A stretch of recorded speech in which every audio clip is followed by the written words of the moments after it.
our show a lot. Thanks for the work you do behind the scenes too. This man does our Discord and some other help, so I just love to shout him out. Thanks so much, man. Yeah, they kind of really do a great job of pushing. Thank you, Independent Left, for reminding me of that. Check out IndependentLeft.news. IndieLeft.news. Indie Left, shout out. Thank you, everybody, and welcome. It is a special Saturday night INN Indie Left interview, special correspondence interview. I am so honored and so welcome to have some of these folks here. I decided, we need to tell this story. It hasn't been told, and it's been told a few times on our store, on our channel, on some other channels, but we just wanted to amplify it some more, get it on some different platforms that may not have already had access to it already, and have more people here. The more people that hear this, the more people that share this, the more people that learn about this and get angry about this and raise awareness and start to share it with others. That's only going to help make things happen. Plus, we've got somebody who needs some mutual aid and some support, and we can talk about that as well. So I wanted to welcome in our guests, and that's Noli D, and that is Mike Nelson from Blind Justice. And of course, I've got you guys, your nameplates backwards, so now I need to fix that. What happened? You guys got reversed on me somehow. Did somebody turn themselves off? See that? That's okay. I have tree on the floor. So say hi, everybody. Say hi, Mike, and say hi, Noli. Hello. Hi. Well, welcome again to my well, I would call it Friends of Indie Left, but this isn't really Friends of Indie Left. This is just Indie Left talks to his friends, so and help share stories. Normally we talk to content creators on Friends of Indie Left, but this is somebody who's actually going through a persecution, a story that everybody really needs to hear about. So I'm going to open up the floor, and I'm going to let Noli talk about Mike and talk about his story, it's heartbreaking for me to hear. Anything you want, you want to say, Noli, please do so, and then we can get into talking about how we can help and what's going on with the story, with the case now, and what we're hoping for and what the expectations are. But let's get going. All right. Well, Mike is an amazing human being, period. He's a great dad. He's a great husband, from what I can see anyway. He should be. He is. But he's a war veteran. He experienced some trauma and got a traumatic brain injury that made him go blind. And he uses assistive devices to get around, to navigate, to remember stuff. This is something that he uses every single day, no matter where he's at, who he's with. It's normal. But for the general public and for places like the health department or the police department or a courthouse, they don't appreciate him coming in with his cameras or with any of his assistive devices. It gets them pretty fucking hot. And he moved, 2-3 years ago now, I think, back east, and continued to explore the city independently, just like he did here in Washington. And instead of getting into a bit of an argument with people and then him pointing out the law and whatnot, and them going, okay, you're right, these people have persecuted him. They have abused him. They have thrown him in prison over over a failure to identify when he was a passenger in a vehicle. He was knocked unconscious by the police and left out on the curb somewhere for hours, many hours. And he ended up going to the hospital, and he ended up with another brain bleed. They threw him in a maximum security prison for 10 days over this kind of just this bullshit. There's judges, cops, city managers, mayors, governors, the entire fucking Congress. Yeah, who else? Oh, the FBI. What is the other one? The State other, Bureau of Investigation, SBI. yes. He's gone through all these. He's climbed the ladder all the way to the top to get help because these people are breaking the law. I mean, right on camera, breaking the damn law from the bench and from their police badges and from their, you know, their nice office at the DA's office. You know, it's ridiculous. And I think the best way to do it is to turn it over to Mike and let him explain to everybody what he's experienced and what he is currently going through. Yeah, please. Where do you want me to start? I'd say let's start with well, the case series that you just went through on your channel, or that I guess you're still going through. Let's discuss that case in particular. Okay, so that's the Guilford County one. That's the one you mentioned where they is in the health department, and this was February 4th, 2020 was the date where I visited the health department in High Point, North Carolina, which is in Guilford County, North Carolina.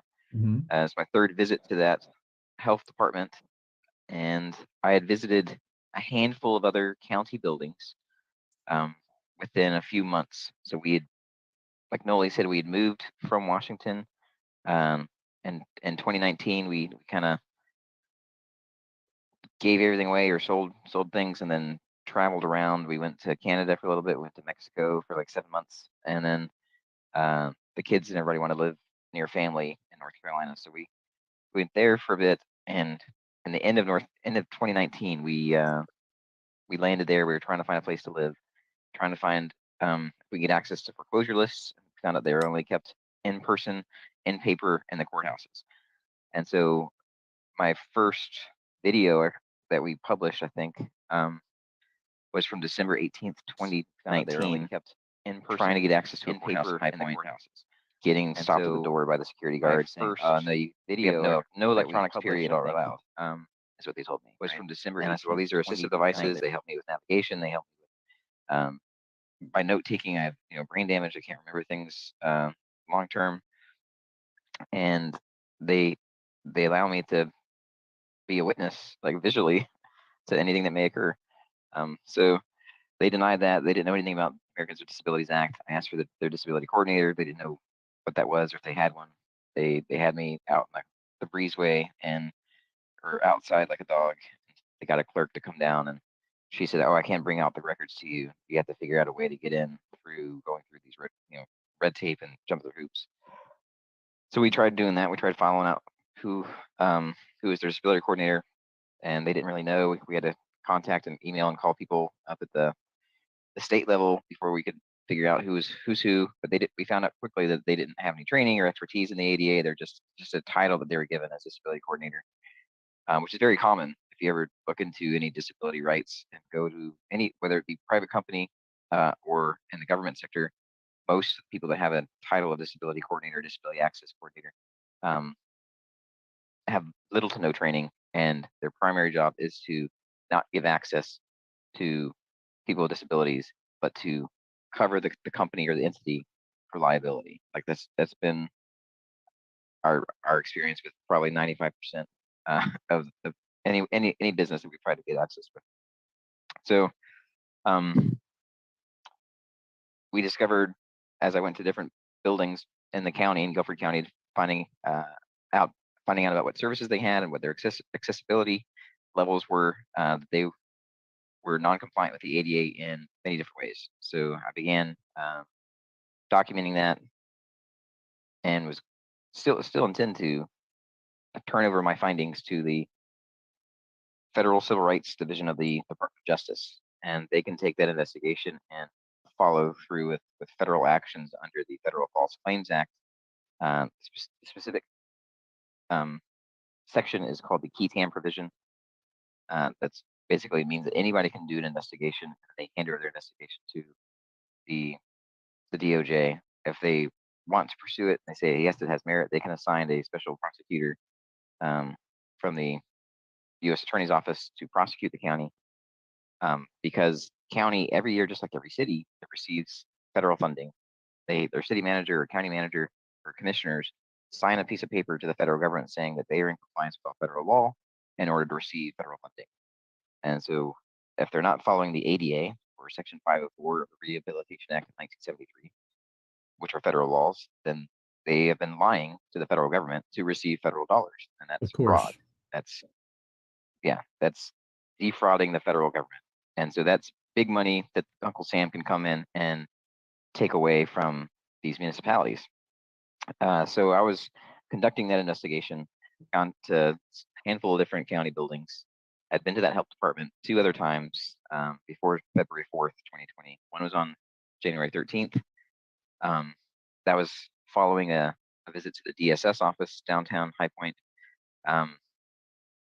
And when I went there, there was a security guard associated with the county that tried telling me I couldn't record in the public lobby. And then the administrator, Leslie Barbie, she said, "Oh, well, you just need to figure out what services are here. Yeah, here's a service counter. You can ask them your questions." So I did that. They told me what the services were. I followed up a few more questions for Leslie and the security guard, and then I left.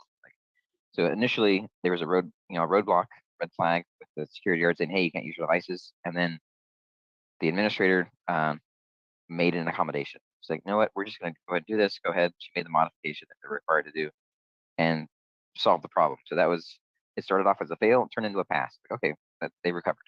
Right. The second time I went there was a few weeks later, on January 31st, 2020, and trying to figure out if they had mental health services because the VA mental health services were shutting down. And they gave me directions to a mental health clinic, like on that complex area, like not, with walking distance, the same kind of associated buildings.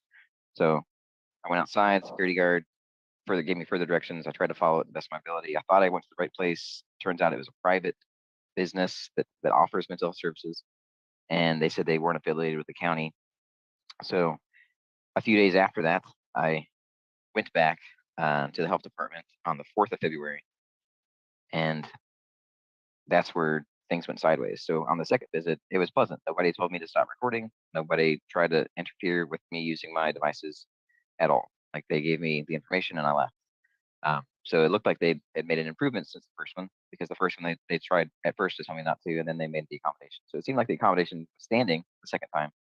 On the third visit on February 4th, 2020, that all reversed. Like, as soon as I got to the service desk, somebody approached me and tried to tell me I could be there, I could answer questions, I had to leave. This guy wouldn't tell me who he was. So that triggers, my defense mechanism, and I activated YouTube Live because I wasn't live on that. I had no reason to be live there. Like, I was following up on a story that I was recording statically. But once I have somebody, a few feet from me in my space, breathing down my neck and not telling me who he is and trying to tell me to do things, then I went live and shared this rest of it live to YouTube. And I answered my questions. Eventually, he backed off a little bit. I was able to ask questions about the health services, find out that they didn't actually have any with the county. And then I asked for some prophylactics. They gave me a bag. I went to go stow that in my backpack. And the guy followed me and hovered over me, was mocking my disability. He accused me of trying to force the ladies to answer questions and just all kind of just silliness. And he never told me who he was. He said he worked there, but he never said that he was a security guard. He never said what his name was. Eventually, he reaches over and grabs my phone that's in my hand and turns it away from him. And then he claimed that there was a light, like the phone was emitting a light at him that was hurting his eyes.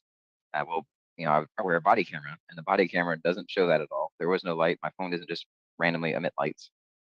So I was like, I definitely need your name now. Like, this is a simple assault. Like, just some of the other stuff would fall under simple assault in North Carolina, where you're threatening somebody, you're not, and he has no authority that he invokes to be able to do anything he was doing, right? So threats and the ability to enact those threats is a simple assault. And then when you make contact like that, that definitely falls into the same category. So it's like, just let me get your name, and then I could follow up with proper complaints, and I'm out of here. He didn't want to identify himself. I asked for staff to help. Staff wasn't trying to help, so I asked for an administrator. The same administrator came down. It was Leslie Barbie. I asked her to identify the guy. She wouldn't. She immediately was trying to tell me to turn off my devices. And then a couple more security guards come in and didn't identify themselves. They just surrounded me. And then one of them spoke to me. He identified himself after speaking to me, after I asked him to. He said his name was Dougherty, Captain Dougherty with County Security.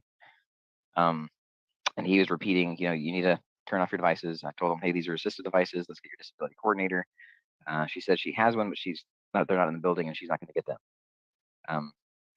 So then it became turn off your devices or we're going to ask you to leave. And I was like, well, that's an if-then statement. Like, if you turn them off, then you can stay, right? Or if you don't turn them off, you have to leave.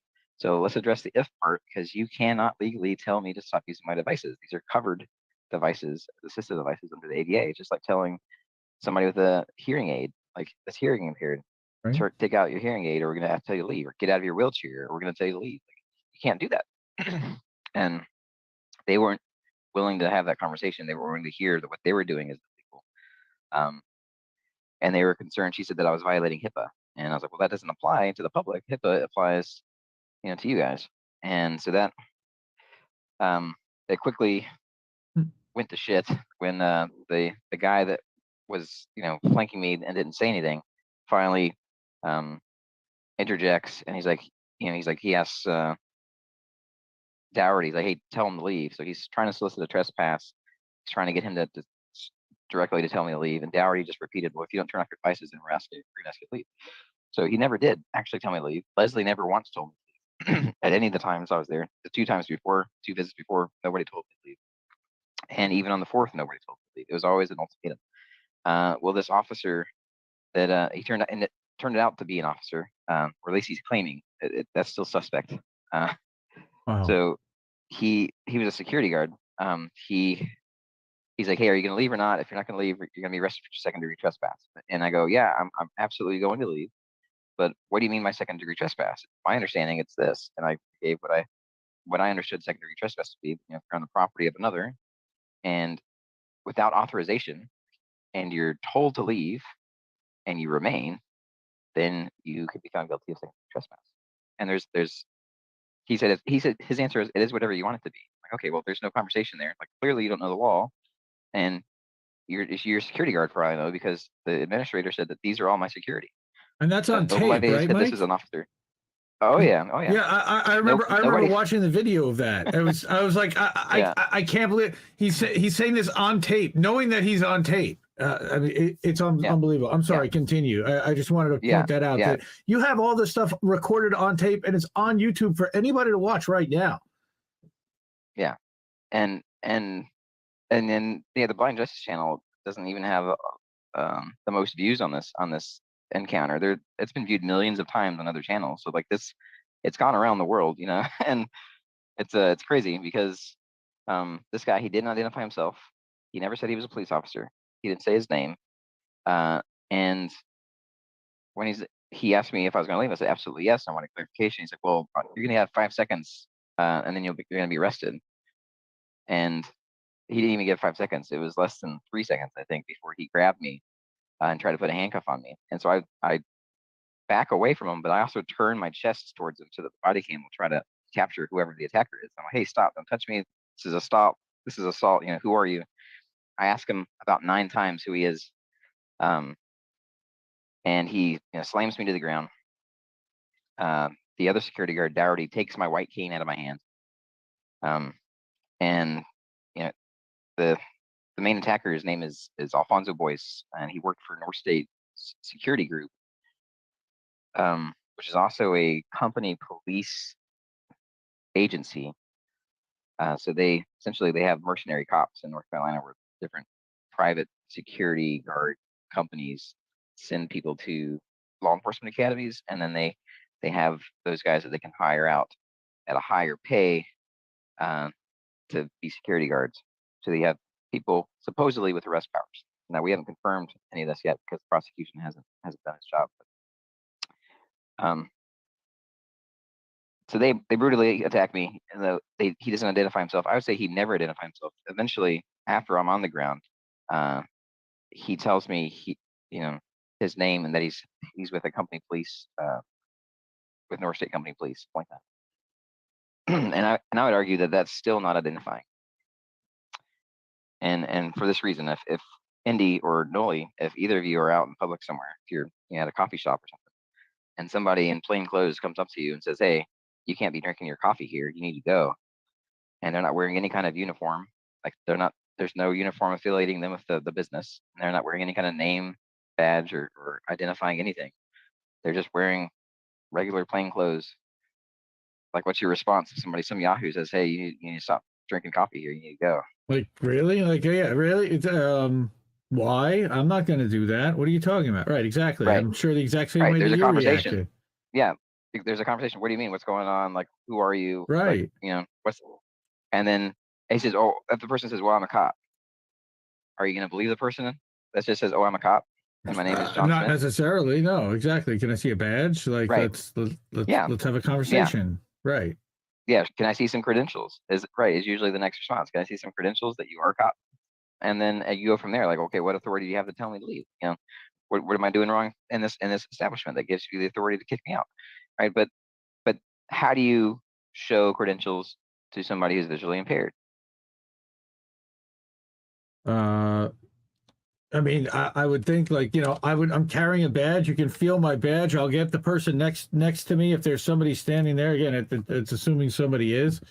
I would also hope that they've trained officers on how to, on how to show themselves to, and reveal who they are, other than voice to somebody who's disabled. What happens if it's somebody who's deaf? What happens if it's somebody who's blind, for example? Right. Sure. Yeah. I mean, this is a problem that I haven't heard a good answer for from any law enforcement agency or law enforcement officer. Have they ever been trained on this? I'm just wondering. I don't know. Because the badge idea, like, while in theory that seems like it may be in the right direction, and application and reality, like, I've never felt a badge from North State Company Police. I don't know if this is what North State Company Police badge feels like, or if this is what a badge that you can buy on Amazon feels like. Absolutely. No, it's hard to know. I mean, the thing is they would have to, on the spot, like, have a plan to do that in advance and have that thing on them all the time, which some people would, right? If you were trying to perpetrate fraud and do what you're talking about, for sure. Right. Right. Yeah. But, wow. Yeah. So, but there's so many ways you could do that, right? We can say, okay, well, somebody could say, let me put my phone on speaker. Let me call, tell my phone to call North State Company Police. Let me have my phone call the sheriff's office. It's literally right next door, and see if they can bring somebody over and can confirm what's going on. Right. There's so many ways that you can work that out, but there was no attempt to work that out. Right. He didn't identify himself, I would say, ever. And before he even offered his name or who he worked for, he had already attacked me, slammed me to the ground. And through that process, he choked me a few times. He eventually got me into a wheelchair and then took me to the magistrate's office. Somewhere along that route, I lost consciousness and then woke up some 4 or 5 hours later in the emergency. And like Noli said, we found through public record and through the grapevine from hearing from the ER nurses, that from the EMTs, that they found me outside unconscious, and the release document had me released from the magistrate's office around 7 p.m. or shortly after 7 p.m. and the EMTs found me sometime after 8. So that's the story. Now they charged me. He charged me with second-degree trespass and resisting a public officer. So 2 different misdemeanor charges. Neither of them are violent misdemeanors, and that went to district court trial in September of 2021. So it took them a year and a half to have it go to trial, and then it was pretty much like a rubber stamped guilty verdict. The prosecution didn't present any evidence, and this is all on the channel. Anybody can review it. They didn't present any evidence any substantial evidence to prove the elements of each crime that they're required to. For second degree trespass in North Carolina, if it's public property, and even quasi-public property. So this is something that people don't really know much about, the difference between public and private property or quasi-public property. Private property is like your residence. It's anywhere where the public can't just walk in, right? Mm-hmm. Where somebody can't just walk down the road and then go and open the door and walk in. If it's any establishment like that, whether it be your house or anything that you know that you just can't walk in and open the door and go in, it's private property. If it's anywhere that you can walk in off the street and open the door and go in, then it's quasi-public property. Unless it's actually government, then it's public property. So Walmart, Taco Bell, any business that has its doors open to the public for doing business is quasi-public property. At least the entryway and whatever is in the public lobby or foyer, wherever they do business with the public, right? That aspect is called quasi-public property. And you can't even be kicked out or trespassed out of that. You can't be trespassed out of Walmart in North Carolina unless you are causing disturbance, unless you're creating disturbance to the business. That's the minimum threshold, is creating disturbance. And if committing a crime, of course, is beyond that, and causing a disturbance to a business may be a crime in whatever certain circumstances. But the minimum threshold to be trespass under second-degree trespass in North Carolina is causing a disturbance to the business. That same is true in public property. So if it's at the police department, at the post office, at the health department lobby, the minimum threshold to be trespassed is you have to be causing disturbance.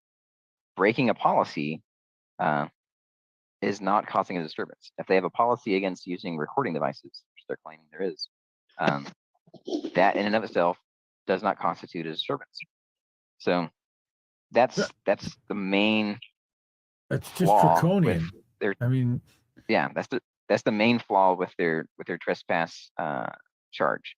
And of course, like as Noli talked about, and as I talked about, my devices are assistive devices. I use them every day, and they are covered under the Americans with Disabilities Act. So even if there's a policy or a law, even if there's a law that says you can't go in, like in court, they have, it's not a law, but they have a judge's order banning electronics. Well, I've used my electronics in court. It's taken over 2 years to do so, because in district court trial, they wouldn't let me in with anything. They tried to issue a permit, trying to say, if you use these devices in any way that we don't think you should use them, then we're going to sanction you and you could be held in contempt. And like, okay, well, that's threats, coercion, intimidation that directly violates the ADA. And so they didn't give that permit to me in a way that I could read myself. They sent it to me in an image file, so I couldn't even read it. And two, I didn't accept any permits. I reject any permits. Anybody that tries to think that they can permit your human rights, like give you a permit for your human rights, like they can go fuck themselves, right? right? Like, sorry, these are inalienable. I have these. Seriously. Like, all human beings have these. So I rejected their permits. Like, no, the court can't permit my human rights. I have them whether you think I do or not. Like, you just have to step out of the fucking way and honor my human rights. But I went to district court without my devices because I wasn't gonna play the game of having them hold me in contempt for trying to go in with the devices I use every day. And previously, like Noli mentioned, in the different case in Rockingham County, when I tried to go to court in district court for that with my devices, they wouldn't let me in the courthouse. They slammed the door in my face. They let my attorney go in, and then I couldn't follow. And then a few minutes later, they came out and kidnapped me from the courthouse steps for not going in to see the judge. And then instead of taking me to see the judge, they took me straight to jail, and then tortured me in jail for a few days by putting me in a brightly lit isolation cell where I had a migraine. And since they were not ADA accessible in the jail, they transferred me to the maximum security prison in Raleigh. Maximum security. Unbelievable. Yeah.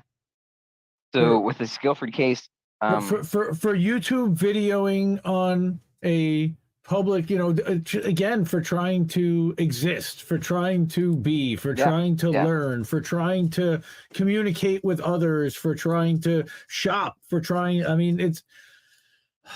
it makes me so damn angry, and it makes Noli angry, I know. And when she started talking to me about this, it got me angry. And this is the way change happens: is we have to talk to each other and and make each other aware of these kinds of stories. And again, I'm so sorry all this is happening to you, Mike, but and I appreciate you being here and sharing this with us and going through it so that everybody else can hear it and they can support you. There's some links in the description below where you can follow Mike's YouTube channel, where you can support him with PayPal. He's got court fees and legal fees, of course, to maintain.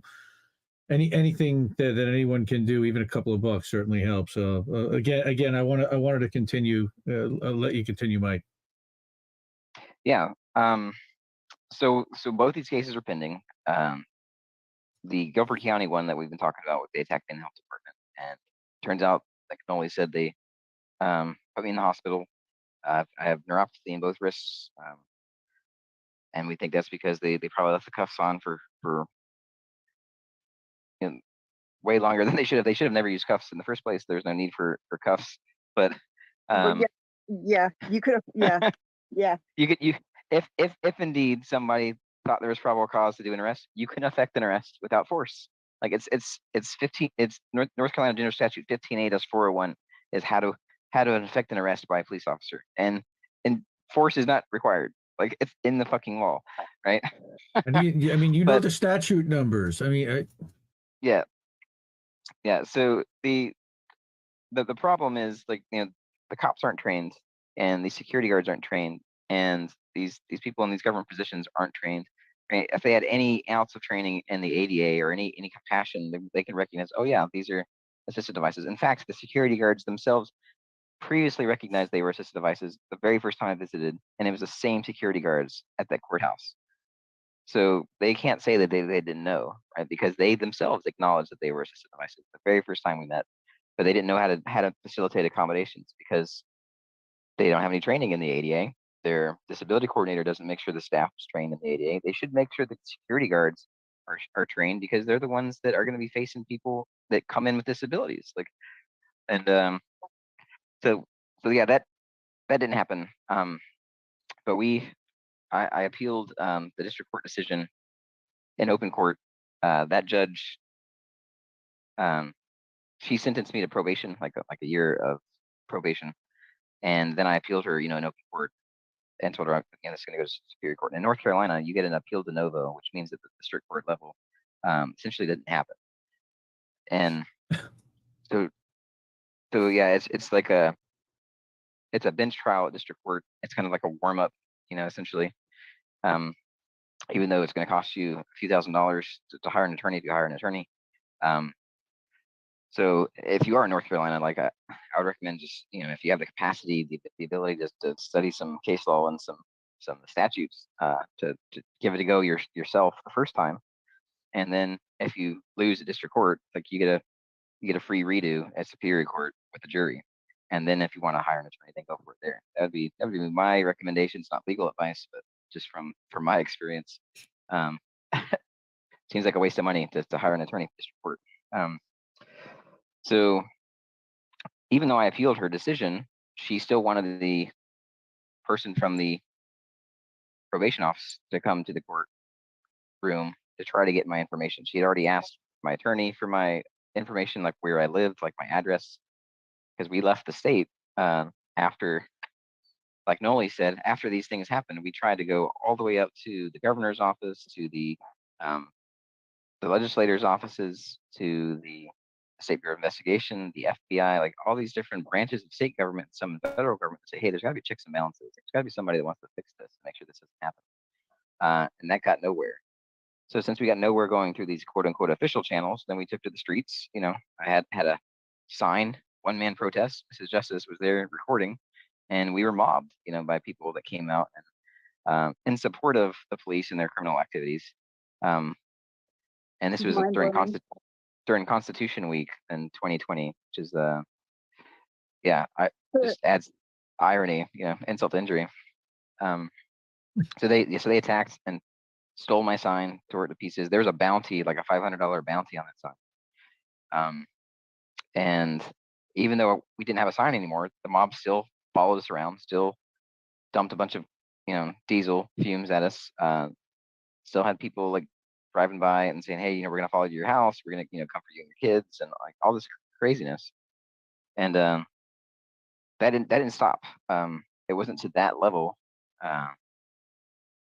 other times, but they were, protests, full on protests, protesting just me, like an individual. Like it was pretty insane. The newspaper was the biggest newspaper in that county, like covered it, and like that was their whole piece, was like how the town and all these people in the county came to protest one man, try to run us off. And so the death threats continued. Like we had people come by the house all hours of the night. So we decided to move out of there, and not just out of the town, but out of the state. And we did that early 2021, I think. And so then now all these state actors have been trying to get our address, or the new place that we reside, ever since. And so this judge took every opportunity she could in district court in Rockingham County, and that's Michelle Fletcher, is her name. She tried to get our address. She asked my attorney. He didn't know because I didn't tell him where we fucking live, and so he couldn't tell her. And then she tried doing that when I was in the room. She tried doing that with him, with me, not. And when I was in the courtroom, that she tried to get it for me. I said, well, I'm not going to get that information. And then she's like, okay, well, she sentenced me to probation. And then I appealed her, which means that gets reversed, like it never happened.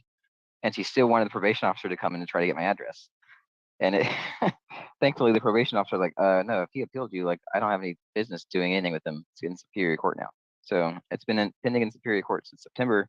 I've had a couple pretrial hearings, I think 4 so far, actually 3. Just the third one went 2 days. And all of those have been via WebEx. All of those they've granted my accommodations to have my note-taking devices, i.e. audio and video recording. They granted my accommodation request to have my phone and computer to have access to my notes for preparation material. I've had auxiliary aid in there with me, somebody that's there to help me with my memory and help me with my notes, and not for visual assistance. I asked for a visual interpreter. They didn't provide one for the first 2 hearings, but those first 2 hearings, there was just administrative. It was just talking with a judge, basically. And there wasn't any live visual information that was super important. So I was like, okay, I can go ahead and go without a visual interpreter. Yeah, but the fact that they're even making you have to choose is so angering in the first place. Yeah. I'm really sorry to interrupt you and cut you off, but I have to say that, like, you're almost flippant, and it's upsetting to me that it's so normal to you that this has been happening, and it's just like, nah, whatever, nah. And so they just did that to me, and like, compared so I'm sorry. Can I do that for you, please? Can I just do that for you?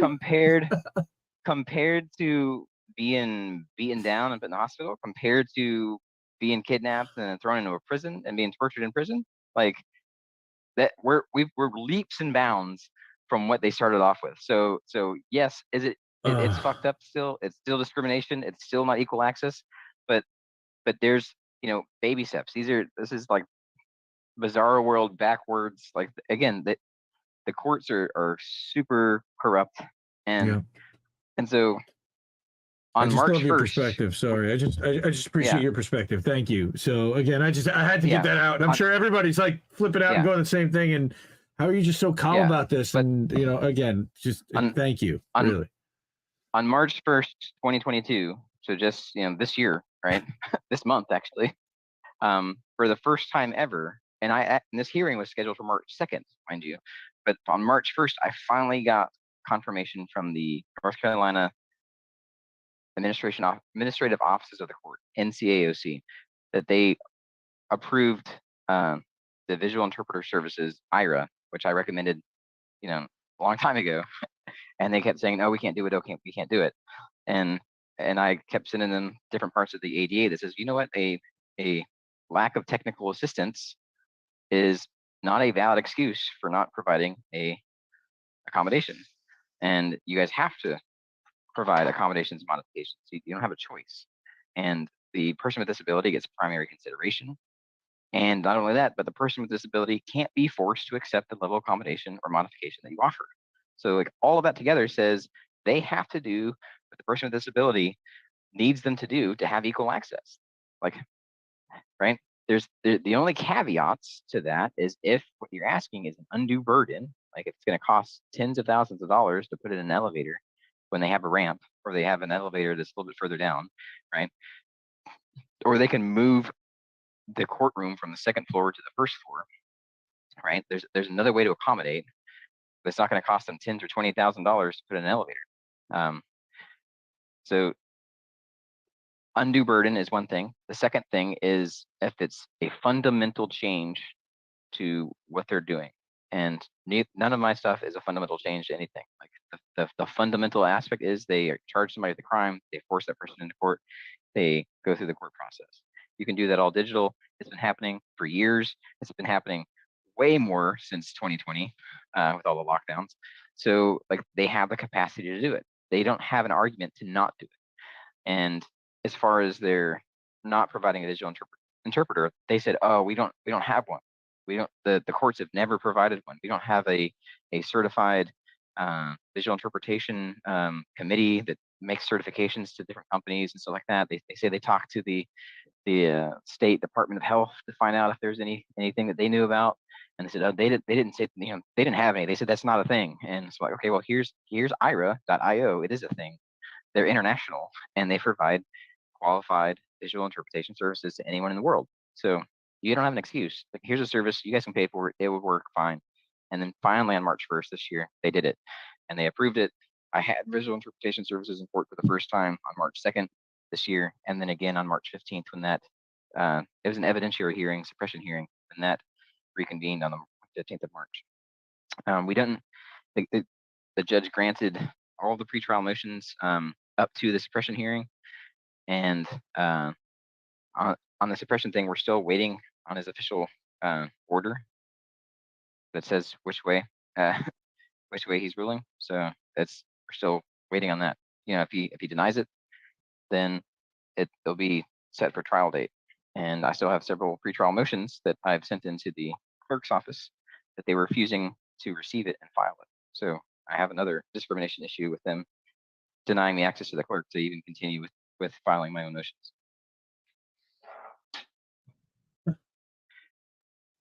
Again, how many more things are they going to throw at you that's just going to try to make it uncomfortable, difficult, and you're a citizen, you're a veteran,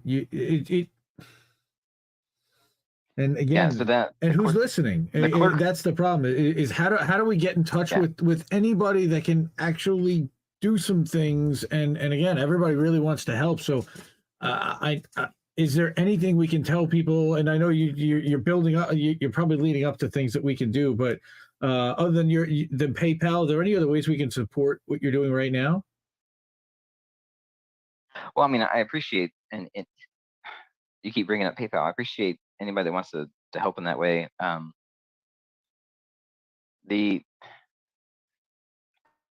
don't have an attorney doing this. I'm doing this pro se. So You're doing a better job than that attorney you had. he actually said that. He actually said that in the court. Yeah. So I don't have court costs as far as that goes. Like unless I'm going to pay myself for all the hours I spend, researching case law and statutory law and things like that, which is silly. I don't need to do that. We have incurred, since this all started, we've incurred about $80,000 of costs to us. Yeah, just trying to fight these 3 criminal cases in 3 different counties. And the Rockingham County one, they still have the $50,000 that Mrs. Justice had to go get a personal loan to be able to cover, because they wanted it cash only to get me out of prison. $50,000 cash only. $50,000 cash.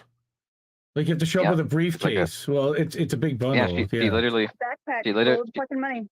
She literally had to go with a friend and cameras and go to 3 different banks to get enough cash to put in a backpack and take to the magistrate's office. And then they had to count it by hand because guess what? They don't issue cash bonds in that kind of amount.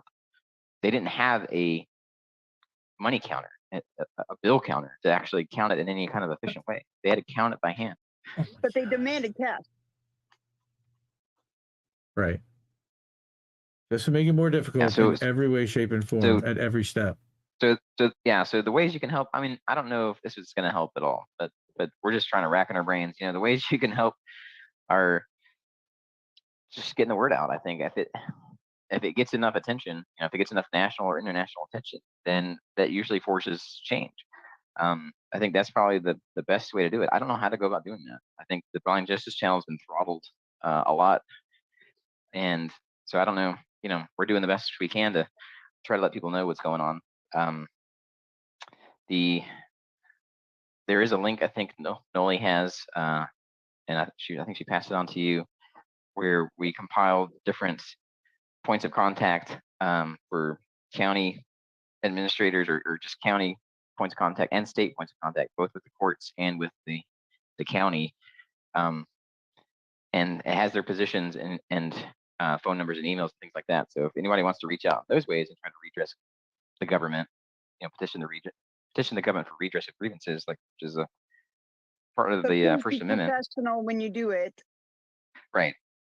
Yeah, be professional. That's in there. You know, don't harass or threaten anybody. We don't support any kind of violence or even threats of violence. And No, definitely we don't want to do that. Don't try to tamper with or intimidate any of the witnesses, because a few of them still work in county positions. So Wow. Okay. Good Several advice. of them are related to each other too. Is it about, like, you know, phone calls to local officials? Again, I know that the elected officials are also involved in this, and they're related to the people who are the sheriffs. Are we talking about state senate? Are we talking about county? Anything? There's a list. I think Noli. Yep, I just posted it. Thank you. Yeah, so there's a list. There's a document there that has all these different things. A lot of them are the disability coordinators at the courthouse and for the county and for the state. And then I think you have like county manager, county commissioners, things like that. But you know, I'm not holding my breath because we went through that route. We've gone through this route for over 2 years, you know, and trying to get the actual government officials to hold themselves accountable and hold their underlings accountable. It hasn't gotten us anywhere. The police department. So the guy that Alfonso Boyce, the guy that slammed me to the ground and was responsible for giving me another brain injury and put me in the hospital with neuropathy in my wrist, like, he committed at least 4 felonies that we've been able to identify in this whole ordeal, right? So he's committed at least 4 felonies in this, and they're charging me with 2 nothing burger misdemeanors that, you know, no violence, no anything, and I have no record, right? And so when I tried to file charges or have the police department at least investigate my allegation of charges of these felonies in High Point Police Department, I think a captain called me back and said, "Hey, yeah, we're familiar with this case, but you're currently being prosecuted, so we're not going to investigate." And I'm like, hold on. So you're telling me that if there's an incident and there's 2 people involved and one person, we'll say John, attacks Jeff and severely injures Jeff, but John happens to take the unconscious Jeff to a magistrate and charges Jeff with something, that when Jeff finally comes to and wants to file charges against John, his attacker, you're not going to investigate because the magistrate already accepted charges? Like, this can't be how you guys operate. And he's like, well, this is what we're doing. I'm like, okay, well, what do you suggest I do? And he's like, well, you need to talk to the prosecutor's office and see if they will prosecute and do an investigation to prosecute him. So I said, okay. I called the prosecutor's office and said the same thing. I said, hey, you know, you guys need to investigate the felonies that this guy committed. You know, and we've got evidence of it. You have the evidence of it. And, you know, are you going to investigate this guy's felonies? And the prosecutor's like, oh, I can't talk to you about the case. I'm like, no, I'm not asking to talk about my case. I want somebody from the prosecutor's office to investigate this guy for crimes. Yeah. I mean, it's associated with the same event, but essentially it's going to be a different case. You're going to be a different defendant. You're charging somebody else with multiple felonies. And they're like, no, we're not gonna do that. So It's unbelievable. Like, we reached out to the High Point City Council and the High Point Mayor's office. It's like, hey, you guys realize your police department's refusing to investigate, even do an investigation to see, yeah, we should file felony charges on this guy. Essentially, they're saying, as long as somebody has a contract with the government here, because he wasn't a government person, he's a security guard, worked for a private security company, and this private security company has a contract with the government, with the county. Essentially, the High Point Police Department, and supported by the mayor and the city council, is saying, as long as a contractor has a contract with the county, with the local government, they can beat the shit out of disabled people and won't be charged. Like, Yep. And now it's Fucking disgusting. public record, and they can now use that as precedent on top of it. Wow, that's beyond stunning.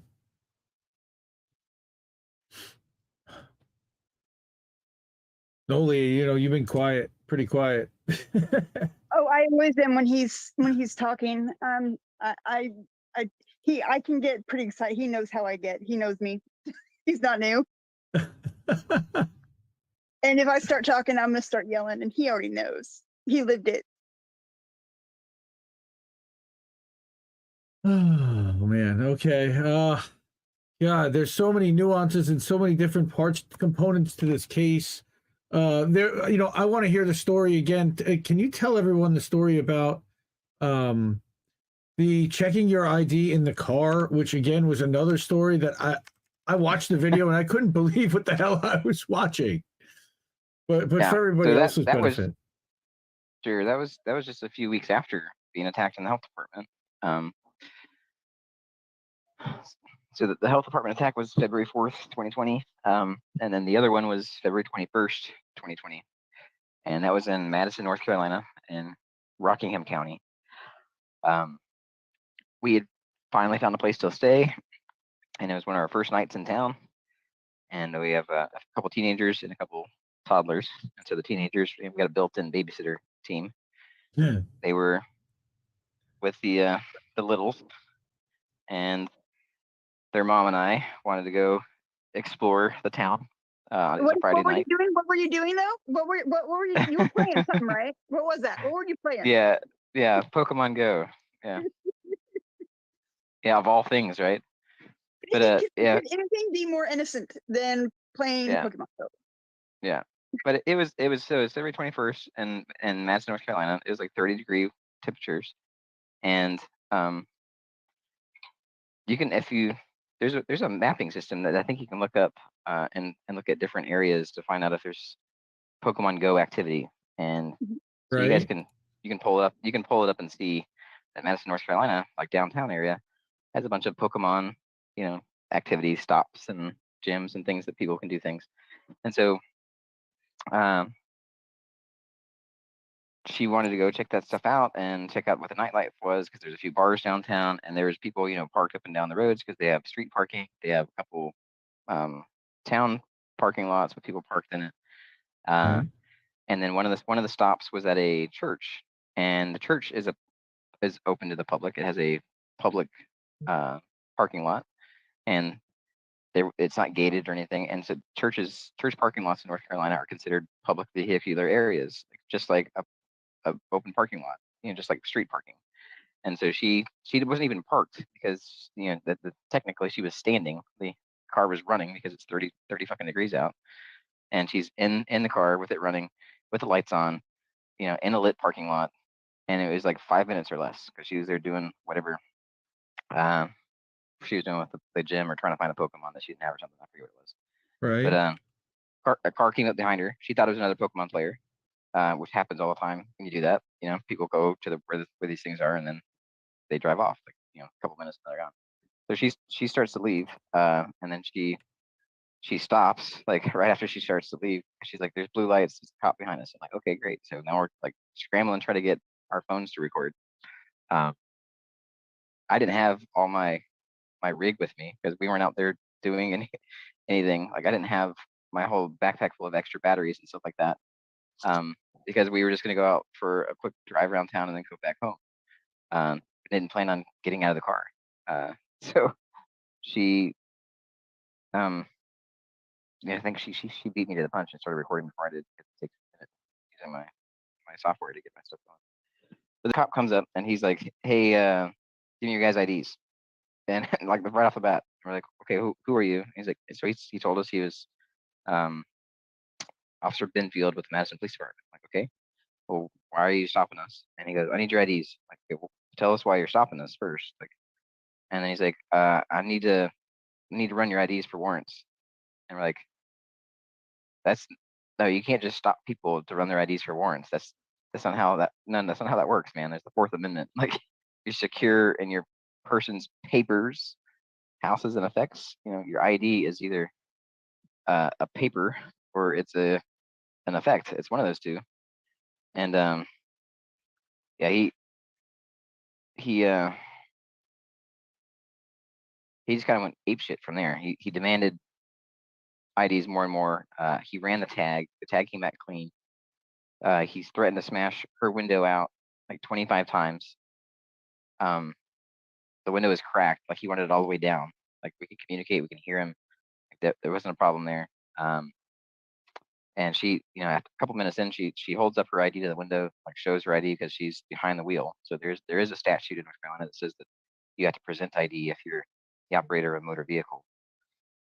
So she presented her ID. He wanted to actually have it because he's a control freak.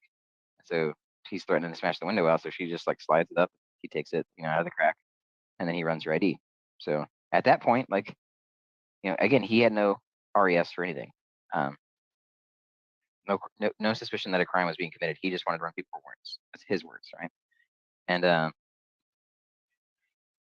he demanded mine, and she's like, "Well, he doesn't have an ID." Like he doesn't have a driver's license. Now he's blind. He doesn't have a driver's license. And there's the disabled placards hanging from the rearview mirror. The Washington disabled veteran plates are still on the van.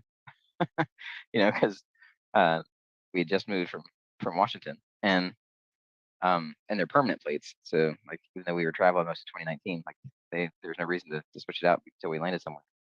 And again, this was within 2 weeks, or about 2 weeks from when they attacked me on the 4th of February in Guilford County. And because they knocked me unconscious, and I don't carry any kind of ID because I don't have a driver's license, they weren't able to positively ID me in Guilford County, even though they booked me into the jail, and then they unbooked me into the jail and then dumped my unconscious body somewhere. They weren't able to positively ID me, and that's a bigger city, it's a bigger county, and so this little podunk town, we believe this is retaliatory, that they solved the Washington plates. And when he came up, he's like, "Oh yeah, these are the guys that we know. These guys, this Blind Justice channel, and we need to try to identify this person because we need to show these big city cops how to do it, how to identify." So anyway, he continued his threats to break the window to try to get my ID, and eventually I told Mr. Justice to go home and roll the window down. Like, if he's gonna smash it, like, there's no reason to have him smash it if he's gonna get in one way or the other. That's why I want my Tesla truck. You want the Cybertruck? You want to get one of those badass things, huh? Hell yeah, man! Because then I can put a sidebar. I can put like a bag of sand and get a name tag that says Elon, and like smack a name tag of Elon in the bag of sand that sits in the driver's seat. Put like a little volleyball like smiley head, like a Wilson, with a baseball hat on it. Yeah, and just like yeah, exactly. Just make my little Elon driver like that sits there in the driver's seat. And so if the Cybertruck gets pulled over, I'm not rolling the window down, and I'll just be like, "Hey, yeah, just write any tickets out to Elon. He's driving," Love it. But I could control it with my phone, because it's self-driving. Like, hey, right. Yeah, it's like an RC car almost. Sure. Yeah, let's go hang out with Noli, and then they'll find routes to go charge the car all the way to Washington. So I mean, but I'm gonna do it, man. I'm gonna do it. It's gonna be a few years before they start actually rolling them out, but I'm gonna fucking do it. It's gonna be amazing. Hell yes. Hell yes. Yeah. So anyway, we did not have shatterproof glass or reinforced bulletproof doors. We were in a Toyota minivan. So she rolls the window down, and he's telling her like, yeah, just roll it down. And she's like, I don't want to roll it down. And she's like, well, he said, why don't you want to roll it down? She's like, I'm terrified of you. If I roll it down, you're gonna rip me out of the car. And he goes, no, I'm not gonna do that. And so he's continuing to threat. She rolls the window down. As soon as it goes down, he reaches in, he unlocks the doors, he opens the door, he reaches in, unbuckles her, and then rips her out of the car, puts her in handcuffs. And then there's a goon on my side trying to do the same thing. I'm telling him, hey man, I've got injuries. They already wrestled the phone out of my hand and threw it on the dashboard. Benfield hands Mrs. Justice off to guys from a different town that came to back him up, and told him to put her in his car. Well, his car is a canine unit, and the backside is made for a dog. There aren't seats. And so she's like, no, I'm not going in there. That's where the dog goes. And they go, yeah, okay. And so they didn't throw her in there, but they're holding her in handcuffs in 30-degree weather. So that sucks too. And then Benfield comes back. He climbs in to the van on her side. And I'm like, hey man, we don't consent to any searches and seizures. You need to get out of the van. And he goes, how'd you know I'm in here if you're blind? I'm like, are you fucking kidding me? Like, one, you reek. Two, like anybody can feel if somebody climbs into their van, whether they have their eyes open or closed. Like, like what the fuck's wrong with you, man? I can hear you. Like, there's so many ways I can tell you how I know that you're in my van. Well, that little section there is conveniently omitted out of the body camera video that they have, that the prosecutor has in this case. And I pointed it out to him, like, hey man, you got altered body cam. He's like, no, I don't. I'm like, okay, well, play the video that I recorded. So he played the video. I'm skipping ahead. So he played the video, and I'm like, all right, now go to after the driver gets pulled out. All right, I'll play it from there. And this conversation is there. You have that conversation of me calling out. The video's not there because my phone was wrestled out of my hand in front of the dashboard. But the audio is there of me saying, hey, we don't consent to search and seizures. That whole dialogue, it's missing in his body camera. Like, how do you explain that? You're saying your body cam's not altered. Well, clearly it's fucking altered, bro. And he's like, yeah. But they're still trying to prosecute this case. So they are trying to demand the ID from a blind passenger when we were just doing nothing, sitting in a public vehicle area, everywhere but we have every right to be. Not checking Pokemon Go. Yeah. Checking Pokemon Go. And yep. Yeah. So that's basically the case. Like they got me outside, put me in handcuffs behind my back, 30-degree weather, and then tried to convince me that I had to give ID because they wanted to run me for warrants. They said if I just give ID, tell them my name and date of birth, they'd run me, and then they let me go and be over with. So it was clearly all about running me for warrants, getting me in the system to prove a point, to show the big city cops that they could do what they could do. They confirmed as much when I refused. Actually, I don't think I ever outright said no. I think I said, if you can tell me what crime you're suspecting me of, then you might have something.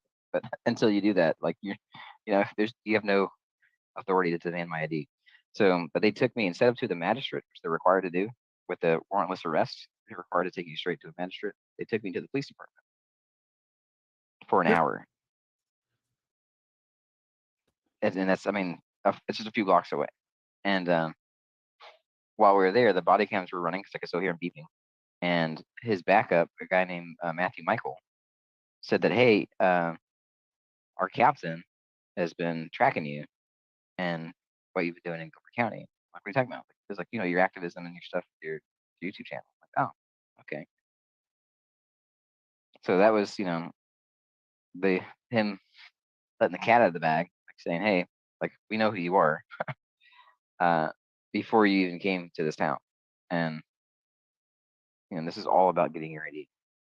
I guess if you're a cop watcher, they kind of have that the cops are watching the cop watchers, right? And not just that. Yeah. So how did they know? How did they know you were going to be there? Again, you were not a problem in wherever you were, but we didn't do anything in that county. Like we didn't do anything in that county. Like you don't shit where you eat. I'm sure there's and that county is super corrupt, right? But right.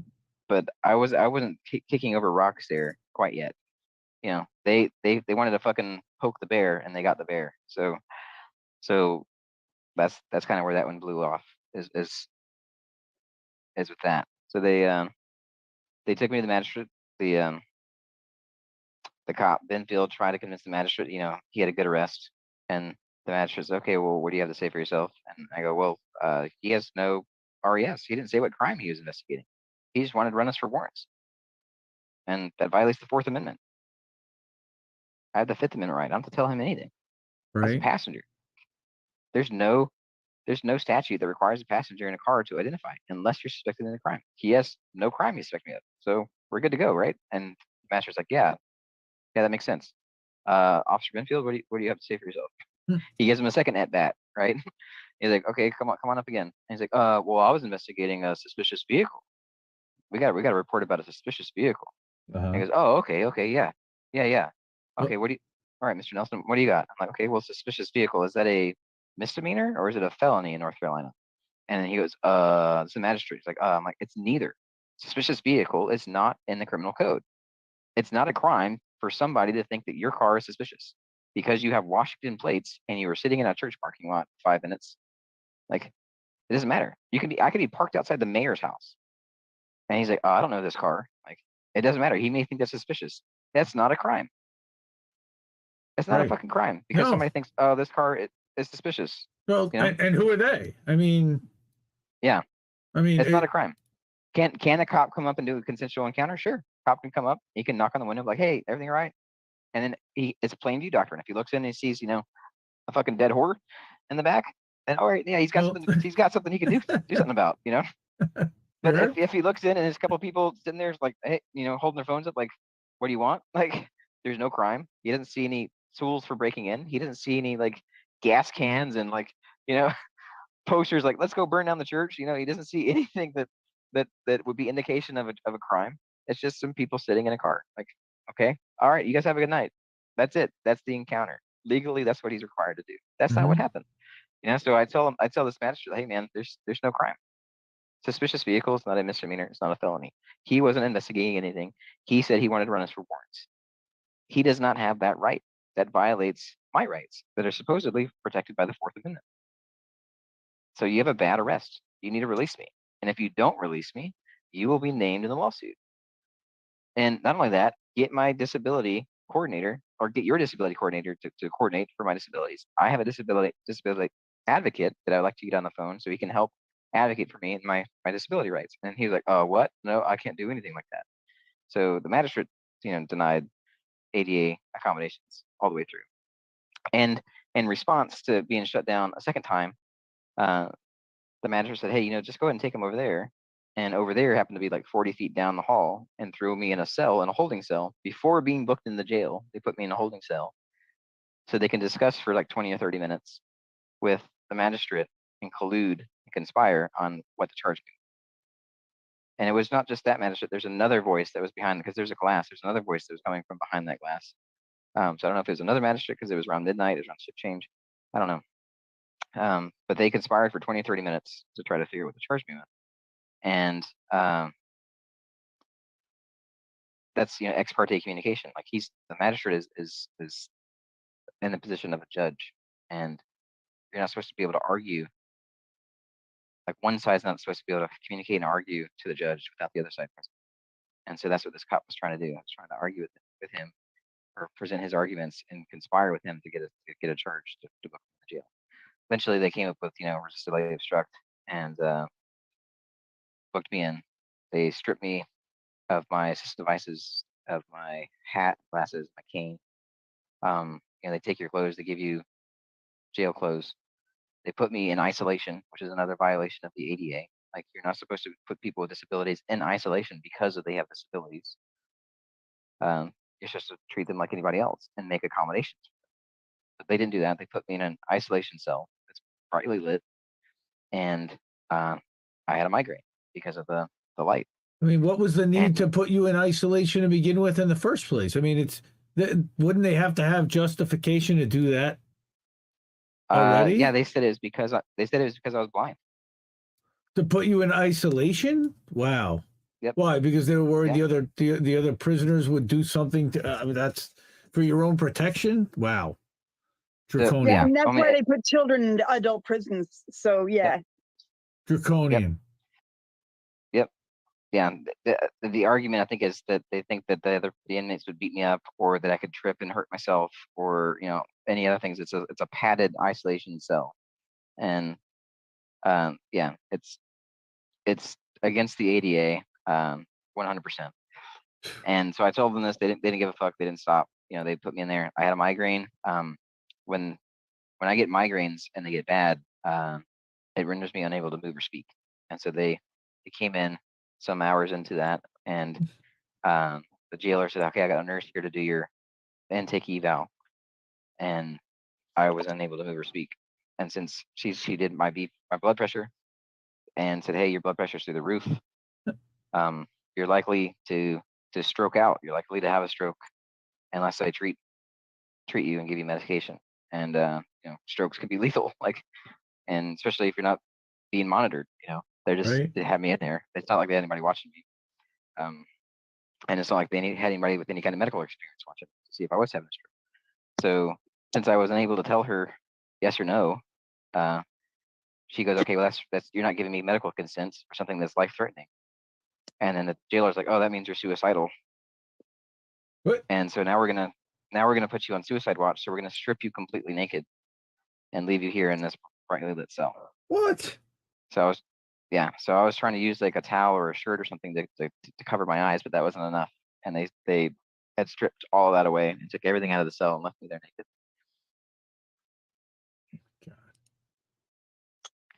And yeah, so that lasted into the next day, until the evening, until Mrs. Justice was able to pay the ransom. The first one was $2,500, but they allowed it to be through a bond, a surety bond. But that doesn't even follow their own pretrial release condition, because it was one nothing burger misdemeanor, nonviolent, and I have no criminal record, which means that if found guilty, I can't even be put in jail. So that means they can't even hold me in jail. They can't put a bond on somebody if the consequence isn't jail. You can't put them in jail and hold them with a bond. That violates the Eighth Amendment. It's cruel and unusual punishment, and it's excessive bond. The $2,500 bond was excessive from the go. Would that be like illegal seizure? Also, I guess not, because it's not goods. It's not the same. Well, no, that would be from the stop. That'd be from the unlawful arrest, the kidnapping from the stop, from the initial thing. That would be violation of the Fourth Amendment, illegal seizure. Okay. So that she got me out, and then it was scheduled for court. And when I went to court with my devices, I was familiar with North Carolina courthouses to know that some of them have these electronic device bans. So I called the day before. I was like, "Hey, do you guys have a ban on this?" And I think it was somebody from the clerk's office was like, "Yeah, we do." I'm like, "Okay, well, let me put in my ADA request to be able to use my devices." And she goes, "Oh, I don't know how to do that. I'm not the person. You're gonna have to come in person tomorrow for your court date and talk to them when you get here." Okay. So I did that the next day. My attorney was there, and the DA's office was outside screening people and stuff. This was like mid 2020, and I asked her, like, "Hey, are you guys gonna make accommodations to the ADA and modify your policy so I can have access with my assistance device?" She said, "No, we can't do that." And she wanted me to waive my rights, and I'm like, to counsel. And I'm like, "No, I'm not gonna sign any waiver of rights." She's like, "Well, you have to." I'm like, "No, I don't. I'm retaining my rights." Her response is priceless. It's probably one of my favorite clips that we have. It's for saying, "Well, that's not how we do things here." Just somebody invoking their rights. The district attorney's office, Stephanie Reese, I think is her name. She said, "Well, that's not how we do things here. We make everybody waive their rights here at this courthouse." Jeez. But so it's. I mean, you can laugh at it or you Judge can tried cry. getting you to waive your rights too. Oh, I mean, all of them have. You're If you've trying to be watched any of slick the about stuff, it too. yeah, all of them have. But so my attorney goes in, and the prosecutor asks for a failure to appear warrant because I'm outside, and they wouldn't let me in. Thankfully, the judge didn't go for it that time. But when we came back to court, whenever it was, a month or two later, it was the same situation. Like, we got it actually in writing from the judge, Chris Freeman, district court judge, who said that if I tried to go to court with my devices, that he'd hold me in contempt, criminal contempt. And so I said, hey man, you can't do this. This is threats, coercion, intimidation. You have all the thing, trying to teach them the ADA. They don't know it. Trying to teach them federal law, right? They didn't care. He's a judge. He thinks he can don the cloak of absolute immunity, judicial immunity. And that's not the case when it comes to ADA issues. They're administrative issues, and judges actually don't have judicial immunity. That means that they personally can be sued and are going to be sued. Like, we're working on that lawsuit that will be filed shortly that names a shit ton of these state actors, including several judges, and Chris Freeman being one of them. So, Good. I told him these things and didn't get a response from him before court. So I needed clarifications on like what was going on. We got there, same thing. The attorney went in. They wouldn't let me in. They closed the door in my face. They were there in force. They had several deputies outside for me. And just a few minutes later, their Captain Bolins, or I can't, that's his name, Captain Bolins. Their head honcho deputy came out and kidnapped me right there on the courthouse steps because the judge ordered it. And instead of taking me to the judge, which is the whole point of doing that, right, of capturing somebody under failure to appear, is to take them before the court. Well, they didn't. They didn't take me before the court. They took me straight to jail. Did not pass go. Did not collect $200. And it was the same thing. They stripped me of my devices and tossed me in the isolation cell, same isolation cell, same brightly lit cell. And again, had another migraine for that rest of that day and the next day. And they tried doing court with me on the ground, trying to hide under this plastic cot that you put your bed on, that I made a lean-to out of to try to block the light. So I'm trying to hide from the light with that. I've got a towel wrapped around my eyes. They didn't strip me naked this time. They let me have my stuff because of the ADA complaints and stuff I put in afterwards. So I at least had clothing and towels and bedding. But that didn't last. They took that stuff away after court because they lied to the judge. The jailer said that the nurse checked me out, and the nurse said I was good to go, and that I was pretending, when the nurse never checked me out until afterwards, after court. And even then, she refused to check me out. She said, "Oh, I can't do an evaluation unless you're sitting up," and I couldn't move. So, yeah. Every step Mr. along Justice the way. Yeah, I mean, it's fucking crazy. And so, because they weren't ADA accessible, Judge Grogan ordered that they transfer me to the maximum security prison in Raleigh for quote unquote safekeeping. And so they transferred me there and held me there in isolation, again, another isolation room for 10 days. And there was similar conditions where they left the lights on in there for hours and hours. And eventually I was able to communicate and talk to one of the doctors and say, hey, these are my conditions. I can't function in bright lights. I think I was able to have my glasses at least. They took my hat, and then I just had but they had me in I forgot about this. They had me in the suicide smock, so naked with this like heavy Velcro suicide blanket thing. Like that. Again, further humiliation. I mean, part of this, honestly, as part of their game, is this shaming, this dehumanization, this humiliation that they try to impart on anybody that tries to hold them accountable, anybody that is questioning what they're doing, anybody that is trying to shine a light on this. And Yeah. Oh man.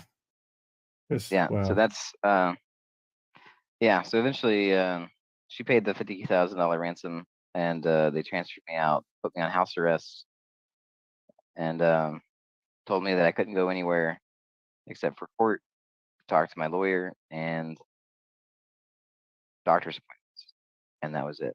So couldn't engage in any kind of religious activity, could go out and exercise, could go to the grocery store. So then the next time court went around, with the court, without any devices, because um, if we lived there, and I couldn't um, risk any of that blowing back on our family, and um, yeah, the stakes were high, so we went. It was another sham of a district court trial. Again, the prosecution didn't have any evidence, and he even argued his whole argument, like his witness, quote unquote witnesses, were some officers, and they said they didn't see any crimes committed from the stand. That's what they said. They said, look, they didn't see any crimes, and so the prosecution then argued, okay, it's okay for police to make mistakes. That was his argument. So it's okay for police to make mistakes, but Mr. Nelson has a basic disrespect for law enforcement, so you should find him guilty for resisting a public officer. And the judge is like, yeah, guilty. And 12 months probation, and you have to write an apology letter. Like, because he couldn't, like, jail time wasn't on the table. Like, he could not put jail time because of I had no record, and this is a nothing. So instead of appealing immediately in open court, we waited a few days, strategically, to find out when he was not going to be on the bench, because this was the same guy that wrote the order to hold me in contempt if I dare go to court with my devices. So we wanted a different judge to be on the bench before going in and filing the appeal to Superior Court at the clerk's office.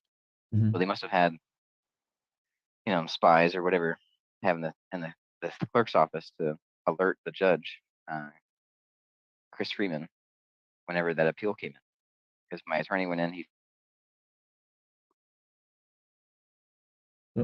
We lose you? He had a bunch of other business. Like, before he's going to leave the courthouse, the bailiffs tracked him down and said, "Hey, the judge wants you in this courtroom." So Chris Freeman tagged in, from whatever other judge was on the bench, and he took his spot on the bench so that he can order my attorney to get me there the same day to have a pretrial release conference. Now, it had been in the Superior Court. Like, we appealed it. That as soon as it got filed at the clerk's office, it's no longer in district court, it's Superior Court. Chris Freeman is a district court judge. He has no business in that case as soon as the appeal was filed. But he ordered my attorney to get me there in 2 hours. So he calls Mrs. Justice answered because I was down with migraine again. And he's like, he's not going anywhere. He can't do anything. And so he's like, well, shit. So, he went in by himself, and he's like, hey, yeah, he can't be here. He's not well, and you didn't give him notice. Like, this is violation of due process.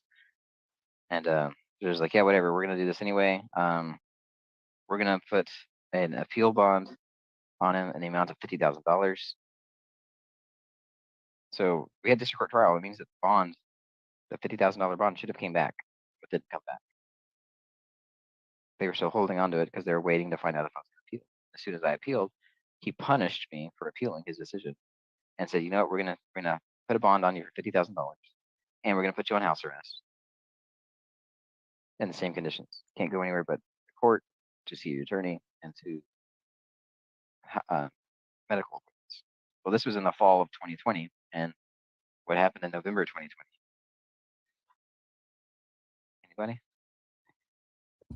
Was there an election of some kind? I don't remember. Yeah. Something Yeah, happened yeah. in November 2020. Yeah, there's a fucking presidential election in 2020. They wouldn't even let me go partake in the presidential election. Wait, Yeah, they they denied can't you do from that. voting When because did you they couldn't do that? bring your recording devices and your ADA approved assisted devices to the voting booth. No. No? That wasn't the problem, because Jeez. before all that nonsense, I'd been working with them to make sure they actually had the voting machine accessible, I could use it. They have different machines that you can use if you're visually impaired. That it reads the ballot. There's different ways that little controllers and things you do to go down the ballot and mark what you want. Yeah, I've been working with them, the county board of elections, to make sure that they have that in place. That wasn't the problem. The problem was they put me on house arrest, and they said I couldn't go anywhere except for court and to doctor's appointments. So if I dare show up to go elect, to go to the elections to go vote, like That's fucking illegal as fuck. yeah, That's fucking. So- I don't know. Maybe I just fucking wasn't paying attention, but I didn't know about that part. yeah. So eventually it got set for a superior court hearing for pretrial stuff, and one of the main things was the pretrial release conditions. So we went for that, and when we went there, this judge dropped the house arrest. And so at that point, it was 40 days of house arrest. 40 days of house arrest. They had me in the jail, the county jail, 2 days the first time, and then 2 days the second time. So that's 4 days of jail, and then 10 days in prison. So a total of 54 days of some form of incarceration. Now, if I was the maximum sentencing bracket, the maximum sentence they could give if found guilty is 60 days in jail. Wow. And they're still prosecuting the case. I've already paid with the interest, just the interest alone on the $50,000, because they still have it. We've paid over $5,000 on the interest payments for the loan, just for that, just for that alone. And they've had that $50,000 in an account gaining interest for the county. So it's insane. The judge, when he dropped the house arrest, he kept the $50,000 bond, and at no point in the earlier district court thing or in the superior court thing did the prosecution argue anything for pretrial release conditions. And so they have to actually, by law, they have to argue, not just argue, but they have to show facts and evidence to a judge that the person is a flight risk, that they are a danger to themselves or others. Right? They have to show these things in order to get a bond. It's required. It's this with the law works. But at no point have they done this in any level. Have they done this? When they kidnapped me on the courthouse steps, they've never charged me with failure to appear. I've never been charged for failure to appear. Well, because you haven't failed to appear, really. I mean, technically, you really haven't failed to appear. That's why they can't charge you with that. You were there. You were fucking there. Right. I seen it. Right. We've got it on tape. Yeah, there's tape. Yeah. The guidelines for that is if you are charged for failure to appear, the maximum, or they're supposed to, the recommendation is for them to do 2 times whatever the previous bond was. Well, the previous bond was already illegal because I told you it was $2,500, but they can't put a bond on you if you can't serve jail time if found guilty. So I mean, even if we say we give them the benefit of the doubt and say, okay, it's $2,500, well, 2 times 2,500 is fucking 5,000, not 50,000. And it's not just it's not just 50,000. It's 50,000 cash only. Right? So it's it's insane. So that it went to that superior court judge when he said about he dropped the house arrest, but when it came to the 50,000, the prosecution again made no argument. He was silent. And we're like, hey judge, there's been no argument for this. There's no facts of this. He's not a flight risk. He's always shows up in court. And the judge goes, well, his response was so idiotic. He goes, did an other judge put that bond? And my attorney's like, well, yeah, of course. Like that's who puts bonds. What are you talking about? He's like, well, I'm not gonna change something that another judge did. When literally a minute before, that's exactly what he just fucking did when he dropped the house arrest. Like, I'm telling you, it's like Kafkaesque in every step, Yeah. every way, shape, form, man. Yeah. So this High case is Point, still North, pending. in High Point, North Carolina. All this is happening in High Point for the most part. No, that the first one, the health department one, was High Point, North Carolina. This one was in Madison, North Carolina. It's Rockingham County, and yeah. So it's been sitting in the Superior Court, you know, all this time since the fall of 2020, and I fired my attorney because he wasn't helping me get access to the courts. He did a shit job in district court. He didn't make the arguments I told him to make. He didn't put me on the stand when I told him to. He didn't present any evidence in either case. Yeah, it just if you want to hear it for yourself, it's the district court trial for the High Point one is we have audio for that, and they try to hide it. Like, they actually didn't release it to me. They released it to him. That was the last thing he did in that case, was get it. So Everyone who's not they wanted. everyone who's not subscribed to the Blind Justice YouTube channel, please subscribe to it. There is a historical record and an entire series of videos documenting everything that's happened to Mike extensively. We're just covering, some high level things, and Mike's going through it, and I really appreciate him doing that. But please go there, like those videos, share those videos, share them to your Facebook, share them to your Twitter, share them everywhere around, because people need to hear this story for sure. Yeah, so where we are currently in that one, we had Superior Court in January 24th this year. The judge denied my ADA requests outright, like all of them at first. So he's like, you got to be in person, and you can't bring any device or anything. I'm like, well, what the fuck, man? So, and this is Superior Court level. So then I wrote back and gave more detailed, like, hey, instructions. This is my ADA requests, like this stuff I need to have. And so then he granted half of it. And then, like he said I couldn't take anything that was recording, so I couldn't take any form of notes. He said they wouldn't provide a visual interpreter. He said I could take my phone and my headset, so I can actually access my court preparation material, and I can have my auxiliary aid. Yeah, thanks. And he said I couldn't use my hat or my glasses. And I'm like, well, like what?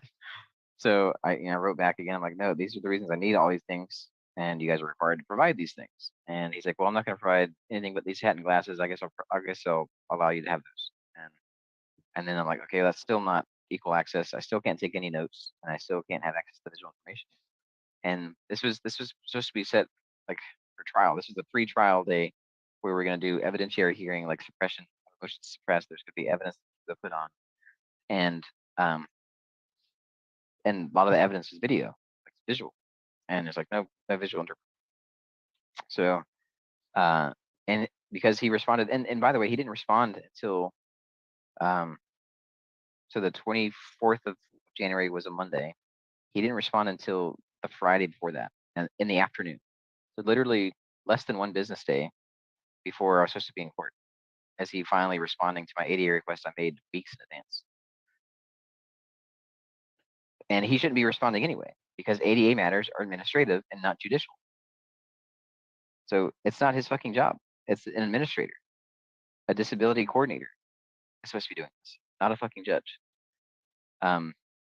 So, and because he denied my stuff improperly and illegally, I then filed a motion to dismiss that Friday afternoon based on the due process violations that I wasn't given equal access to the courts. So we went in that Monday morning, and here's the icing on the cake. You're gonna love this, Indy. Mm-hmm. A few days before that, the prosecutor filed a motion to continue because the prosecutor had tested positive COVID. And the judge their health and their access to technology and to the tools is clearly then taking priority and more important than yours. Is that what they're? Hold on. So the judge didn't rule on it. He didn't rule on that motion. He just instead he sent via email or whatever communication. He said, no, prosecutor, you're going to be in person in the courtroom on Monday morning, and so is the defendant. So I'm being ordered into the courtroom with a somebody prosecutor. who's identified to have COVID already. Yes, yes. And my auxiliary aide is a 60-year-old man. Vulnerable. And so on top of it. yeah. So we go in, and my aide, like he tested himself beforehand, and he's like, "Hey, I'm negative." I'm like, "Good. We want to make sure we're not bringing it again." So he tested himself. He was negative. So we went in. The judge was like, "Hey," right off the bat, he started to threaten me. This.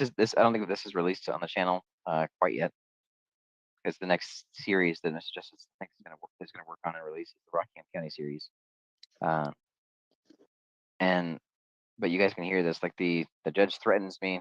Like he's like, "Take off your blindfold," because I put my scarf around my eyes because the lights were so intense in the courtroom. That my hat and glasses weren't enough. And I was like, "Well, judge, if you can just lower the lights, then the scarf can come off." But it's just too much for me to handle. I'm gonna get a migraine. I'll be unable to communicate. And he's like, "No, this is theatrics, whatever." He accused me of not being genuine or faking or whatever, and was threatening me to take it off. And so I signaled to my aide that, "Hey, I'm being threatened and intimidated, and you can't do that." And so the judge is like, "Oh, well, okay, I'm not ordering you yet to take it off."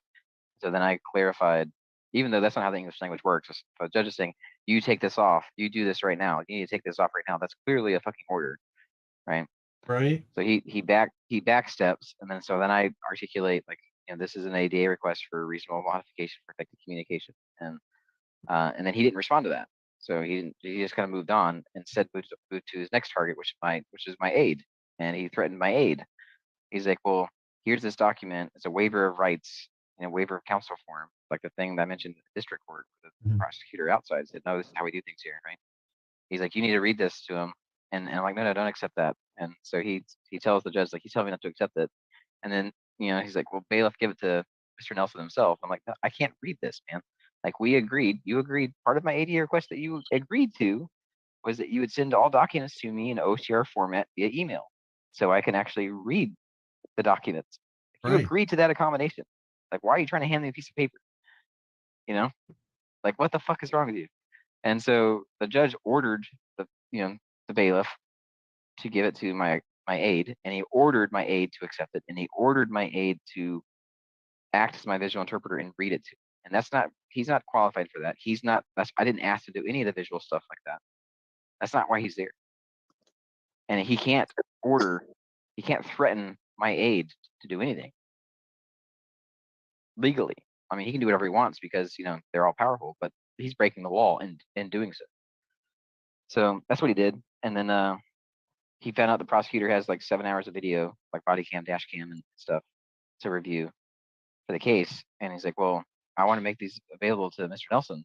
So he can't say that he wasn't given an opportunity." I'm like, well, judge, you didn't provide a visual interpreter, so you're absolutely, that's what's going on. Like, you're not allowing me to review this video. Like, this is ridiculous.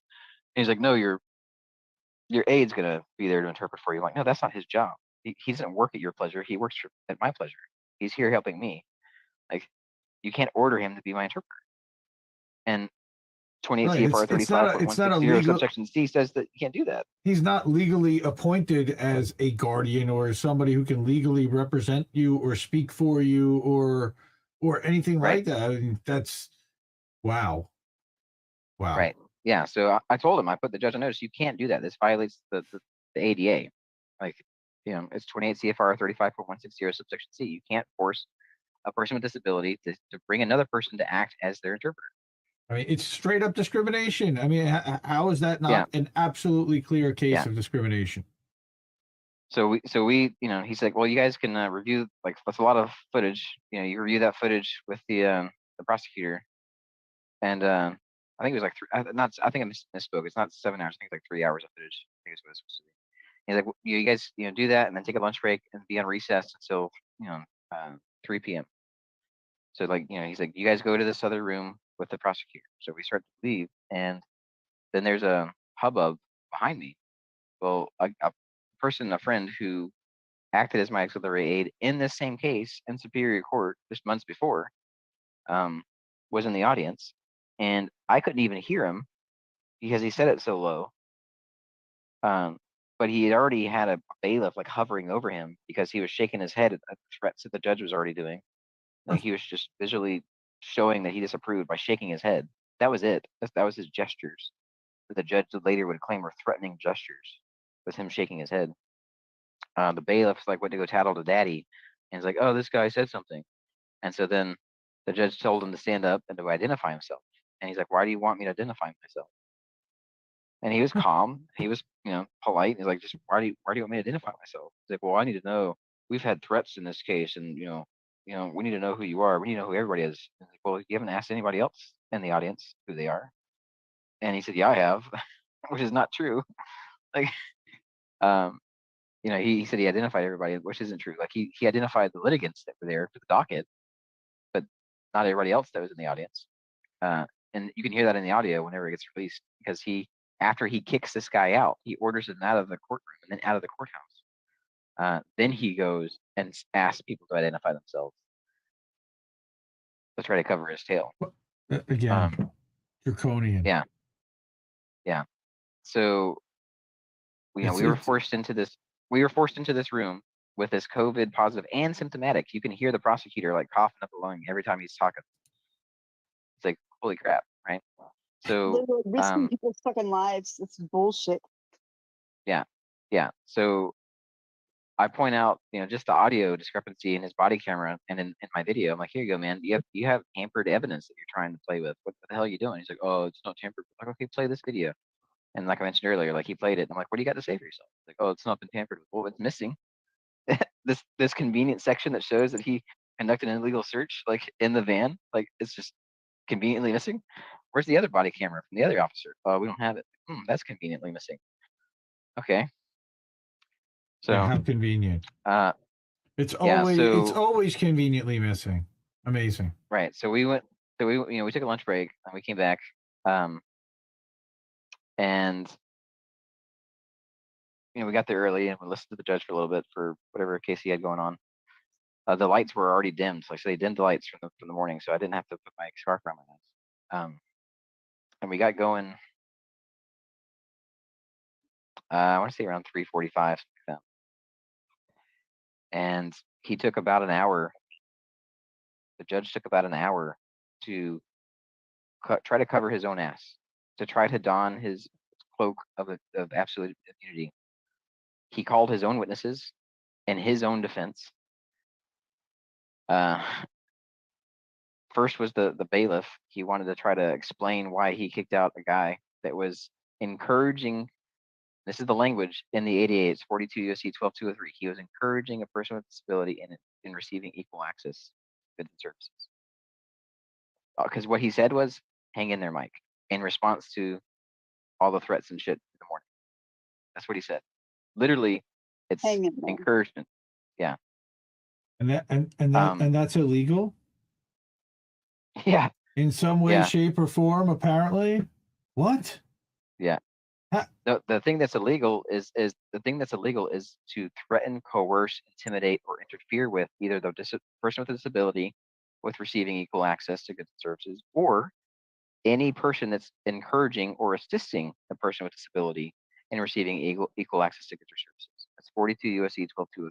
So my auxiliary aid, that's that guy. He's protected from being coerced and intimidated. Well, supposed to be. The judge doesn't give a fuck about the federal laws because he threatened and forced him into reading that document and trying to act as my visual interpreter. My friend who was my assistive or my auxiliary aid in a previous visit to court was in the audience. He said, "Hang in there, Mike." He was encouraging me with receiving equal access to goods and services. Because of that encouragement, he was threatened, coerced, and intimidated and interfered with. Like, so the judge kept stepping on his dick and kept breaking the ADA left and right. And so for about an hour, he goes on and he calls the bailiff and swears the bailiff in to try to explain why he did what he did. And saying, "Oh, we had threats and stuff in this case a few years ago, when he was in the district court." And even though this is hearsay because he didn't answer the calls, he doesn't know who it was. He said it was from places all over the world, right? And then the judge goes, well, prosecutor, did the defendant review the video? And he's like, yeah. I'm like, well, judge, I didn't, because you didn't provide a visual interpreter. And he's like, well, you had your aide there that's supposed to be acting as visual interpreter. Like, no, he's not. Like, he's not as my visual interpreter. You don't understand this. Like, just fundamental not understanding of the ADA. Doesn't give a fuck. Like, you have not given me access to these videos at all. I have never been given access to these videos at all. And he goes, okay, well, we're going to get to that. Previous to this date, in the district court, these videos were played, right? Like, yeah. It's like, all right. And he had an attorney, right? Like, yeah. I'm like, okay, but you did not provide a visual interpreter for this court trial. So I never had access to these videos. And then he's like, well, who's the prosecutor in that? And the prosecutor goes, oh, that was Mr. Hugs. And he happens to be sitting right here. So Mr. Hugs magically manifests into the courtroom. So the judge can then, question him about testifying about what video access I've had. Right. And then he goes, okay, well, did he have access to these videos before district court? And he's like, yeah, at the police department. It's like, oh, is there anybody here that can testify to that? And the chief of police magically appeared on a random Monday afternoon in the courtroom. Oh, he that a just judge happened to was be asking there. questions. Sure. Yeah. Mhm. Yeah.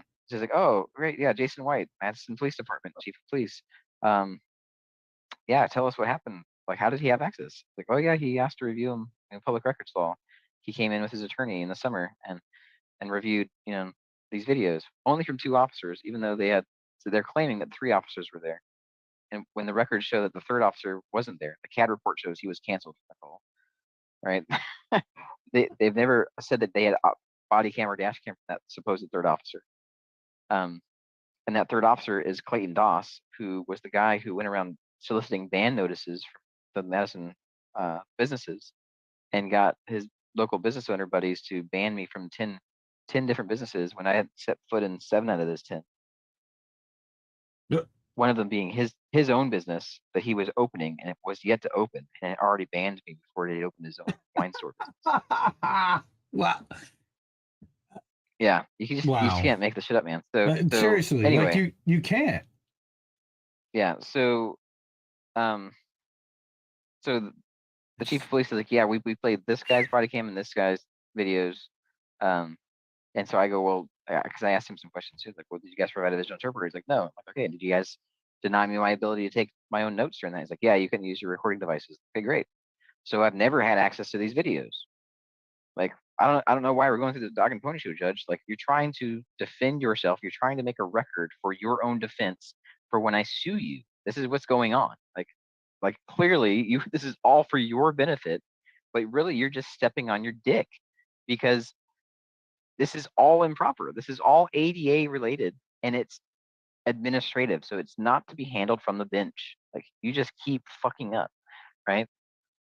So he goes on and he reads my whole ADA request line for line, item for item, and says why he granted and why he denied things. And I'm like, what the hell are you doing? He's doing it for the record. He's doing it so that it's on the record, just so that he can try to claim judicial immunity. Well, judges only are granted judicial immunity if they're acting in a judicial capacity. And so the courts have said it's judicial capacity if it's something only a judge can do. That means adjudication of a case. We haven't even gotten to the adjudication of the case. This is all administrative bullshit that he's doing from the bench. So he is abusing his power and his position. Anybody at any business, whether it be government or private, can accept and approve an ADA request. When you walk into the grocery store, you walk into Walmart, the greeter can approve an ADA request. I did it the other day, literally at Walmart greeter, because I went in, tried to get like a jar of jam or something. And they're like, hey, welcome to Walmart. Can I help you find something? I'm like, yeah, I'm just trying to find a jar of jam. Like if you just, tell me how many aisles up I need to go, I should be able to find it. Generally familiar with the thing. I have my app I can use. And they're like, oh yeah, I can actually do it. I can help you out. Let me help you out with that. And so they had somebody cover their post and they made the accommodation. Anybody, you can make the ADA request to anybody at any business and they can approve it. To deny it, it's a different thing. To deny it has to go through a department head, it has to be in writing, and they have to demonstrate how granting the request would be either A, an undue burden, like I mentioned earlier, like tens of thousands of dollars, or B, a fundamental change to the business restrictions. Mhm. So, but it's administrative. It's not judicial. But this judge doesn't get that. He thought he was being clever by trying to put all this stuff in the record, and really he just dug his hole deeper. Right? He put it in the record that we can use against him in the federal lawsuit where we're going to sue his ass. And so that's Albright is the name of that judge. And eventually, once he got through all that dog and pony show, theatrics to use his word, right? It was nearly 5 p.m. before he started the adjudication of the case. He said, okay, let's get to these motions. Near 5 p.m. when we went in there at like 9 or 9:30, just a.m.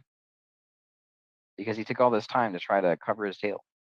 So then we get to the motions, and the first one that I wanted to argue was the motion to dismiss based on lack of due process, because I'm there standing in court all this time doing this stuff with court without visual interpretation services, without access to the visual information. He didn't order the prosecutor wear a blindfold.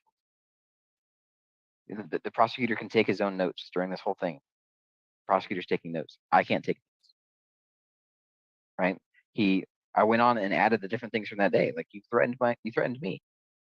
42 U.S.C. 12203. You threatened me to take off my blindfold. You threatened my aide. Same thing. 42 U.S.C. 12203. You coerced him into acting as a visual interpreter. 28 CFR 35.160 subsection C. Like you keep violating it. And the crazy thing is, it was a written motion to dismiss that he had, and he's named in that written motion to dismiss. Judge Albright is named as one of the chief violators of my rights. And did he recuse himself? Nope. No, he didn't. He sat there and let me accuse him as being the chief violator of my rights to due process. And the prosecutor didn't say shit. The prosecutor didn't argue that motion at all. There was no argument from the prosecution in my motion to dismiss. There was argument from the judge. The judge argued it in his own defense. The judge was questioning my auxiliary aid in the judge's own defense. Well, why wouldn't then why wouldn't the prosecutor just dismiss if he wasn't going to challenge the motion to dismiss? I don't understand. Yeah. So the prosecutor is supposed to he's supposed to be given an opportunity to be heard, and he can argue if he wants to argue against it, right? Mm-hmm. And he made no argument. And so then the judge is supposed to weigh it. And in criminal matters, he's supposed to weigh in favor of the state. Let me correct that. He's supposed to be unbiased, but he's supposed to weigh any evidence and arguments in the light most favorable to the state. Terminology. But if the prosecution offers no evidence or argument, then you can't weigh nothing, right? 0 gets a 0 weight.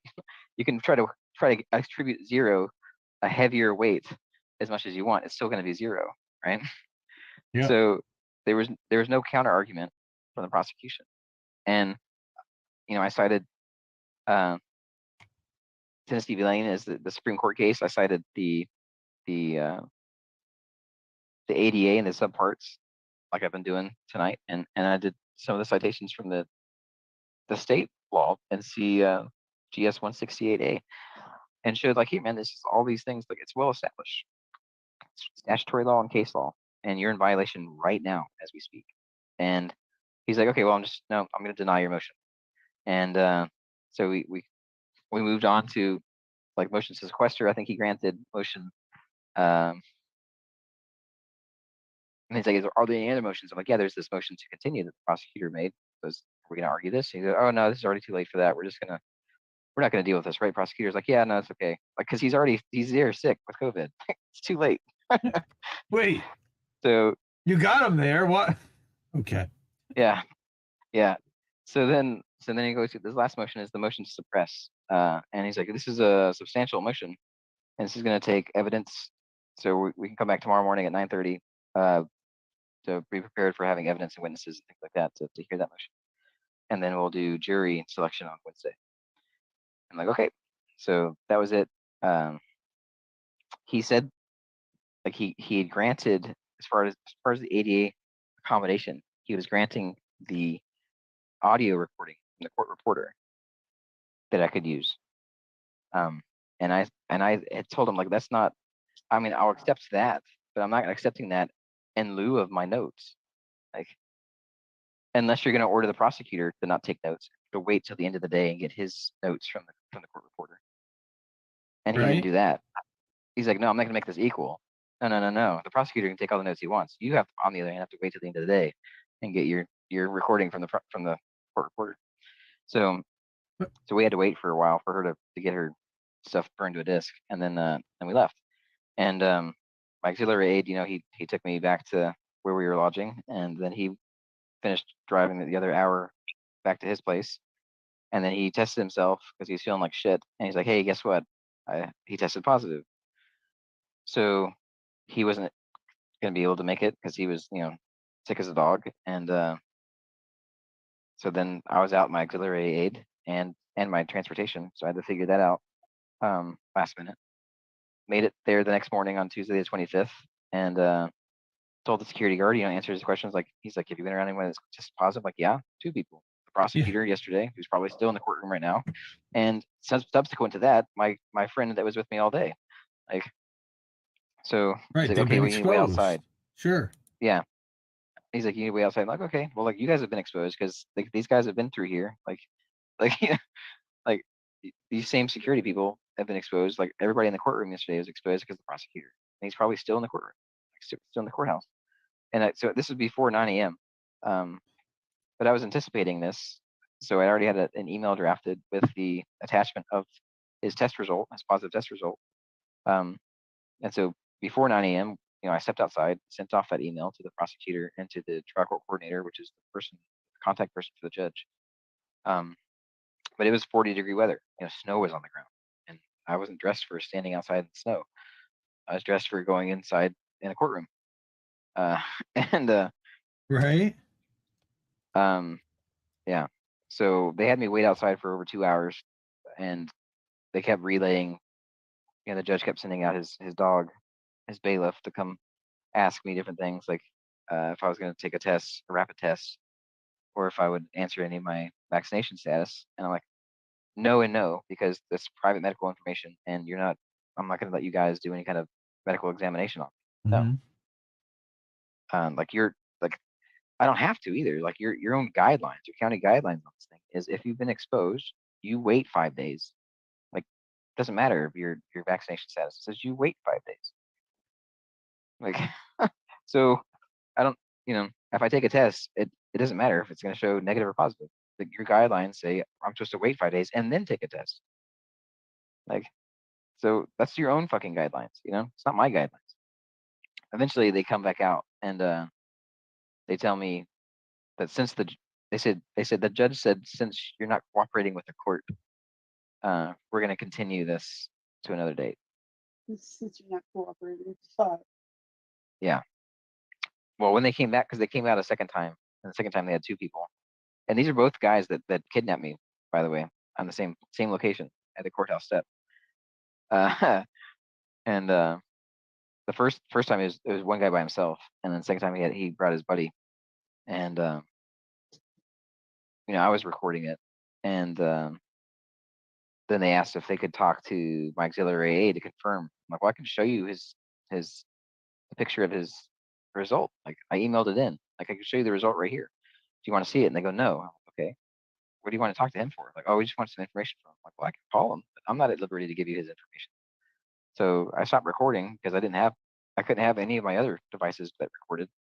So I stopped recording with my phone and called him on speakerphone. Like, hey man, here's the situation. If you want to give your information, it's up to you. But you're not obligated to do anything. And he's like, I don't give a shit. So he gave his everything. He gave his name and his address and his phone number and everything to these guys.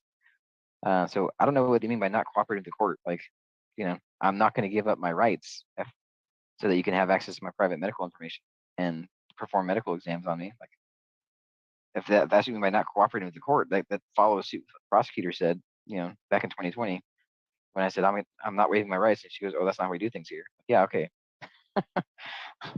So yeah, so it's been pending since there. I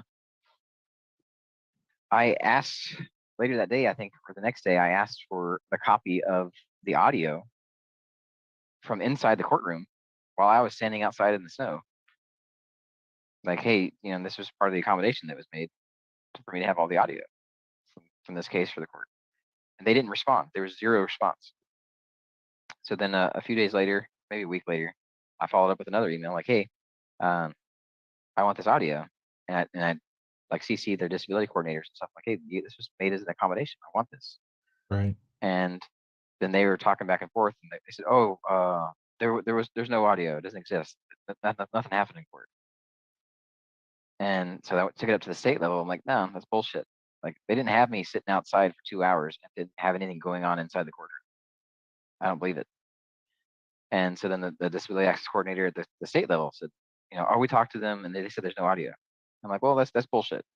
Like, you need to do a better job. Like, no.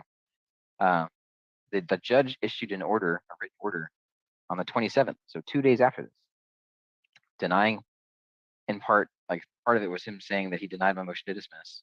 Part of it, like the bulk of it, was him putting my ADA request in an order, again, violating the ADA because it's administrative, him trying to don judicial immunity, and going through all these different things. And then he revokes, in this order, he revokes the accommodation of providing the audio from the court reporter. This is dated on the 27th. And the 25th was the Tuesday when I was outside and they were inside. So his order wasn't in effect when they were inside doing shit in the courtroom. And just a few days ago, I don't think Noli knew this, but just a few days ago, we got an email from the state disability access coordinator with, guess what?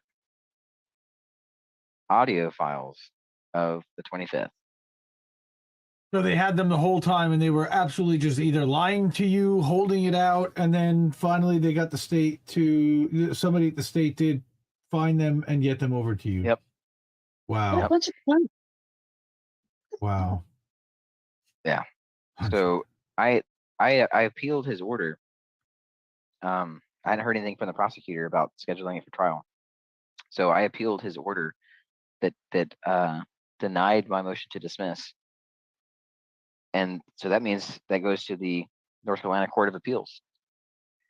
And that the appellate process is lengthy. And so currently we're waiting on a prosecutor to review the proposed record that I sent him.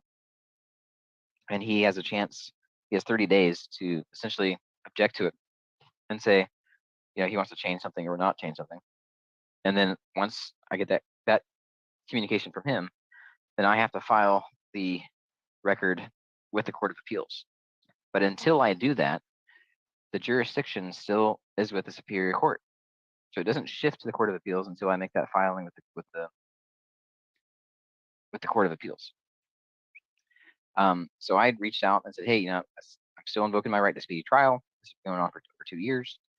He's like, well, I'm not going to do anything. We don't have jurisdiction. I'm like, no, that's not how the appellate process works. You do have jurisdiction. It doesn't shift until I file this with the Court of Appeals. This is the prosecutor, not knowing how the fucking rules of appellate procedure work. And so then I filed a few other different things. So we have this pretrial motion to suppress, and then I filed another pretrial motion to dismiss based on different rights violations, like the Fourth and Eighth Amendment, the things from the excessive bond and cruel and unusual punishment. And so like those can be scheduled for court and heard. And I emailed him, I was like, hey man, we need to schedule these so that we can hear these. And he gave me the same thing. Oh, well, we don't want to do anything with this appeal pending. And I'm like, well, again, you have jurisdiction. The jurisdiction has not shifted. And these are pre-trial motions. So it's not like it's advancing the case at all to trial. These can be heard, and either of them, if either of them is granted, the case is dead. The case is over with. It's done with. If a judge grants the motion to suppress the case, you have no evidence that you can bring to try to try me on anything. It's over with. If he grants the motion to dismiss, it gets thrown out. It's dismissed. Right. And then my appeal automatically gets withdrawn because I'm not appealing something that's dismissed. Like that saves everybody time and money. And it's called, the term is judicial economy. So it's like I told him, in the interest of judicial economy, let's schedule these pretrial hearings and adjudicate these motions. And he's like, no, I'm not going to do that. So he's not doing it because it's punitive, because he knows every day that goes by, it costs our family $10 and interest for that $50,000 loan. And at some point you'll get that $50,000 loan back for the bond, but you won't get that back until this is all adjudicated and resolved. Right. So if he could schedule this for next week, he could schedule a pretrial hearing to hear the motion to dismiss, and then the motion to suppress. And can you sue the judge? Can you sue the county for violating your right to due process? Is that something that you're already in the process of doing?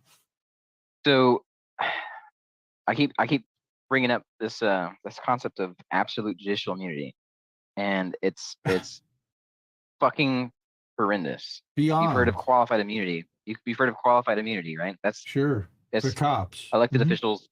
It's elected officials and cops. Yeah, they have qualified immunity.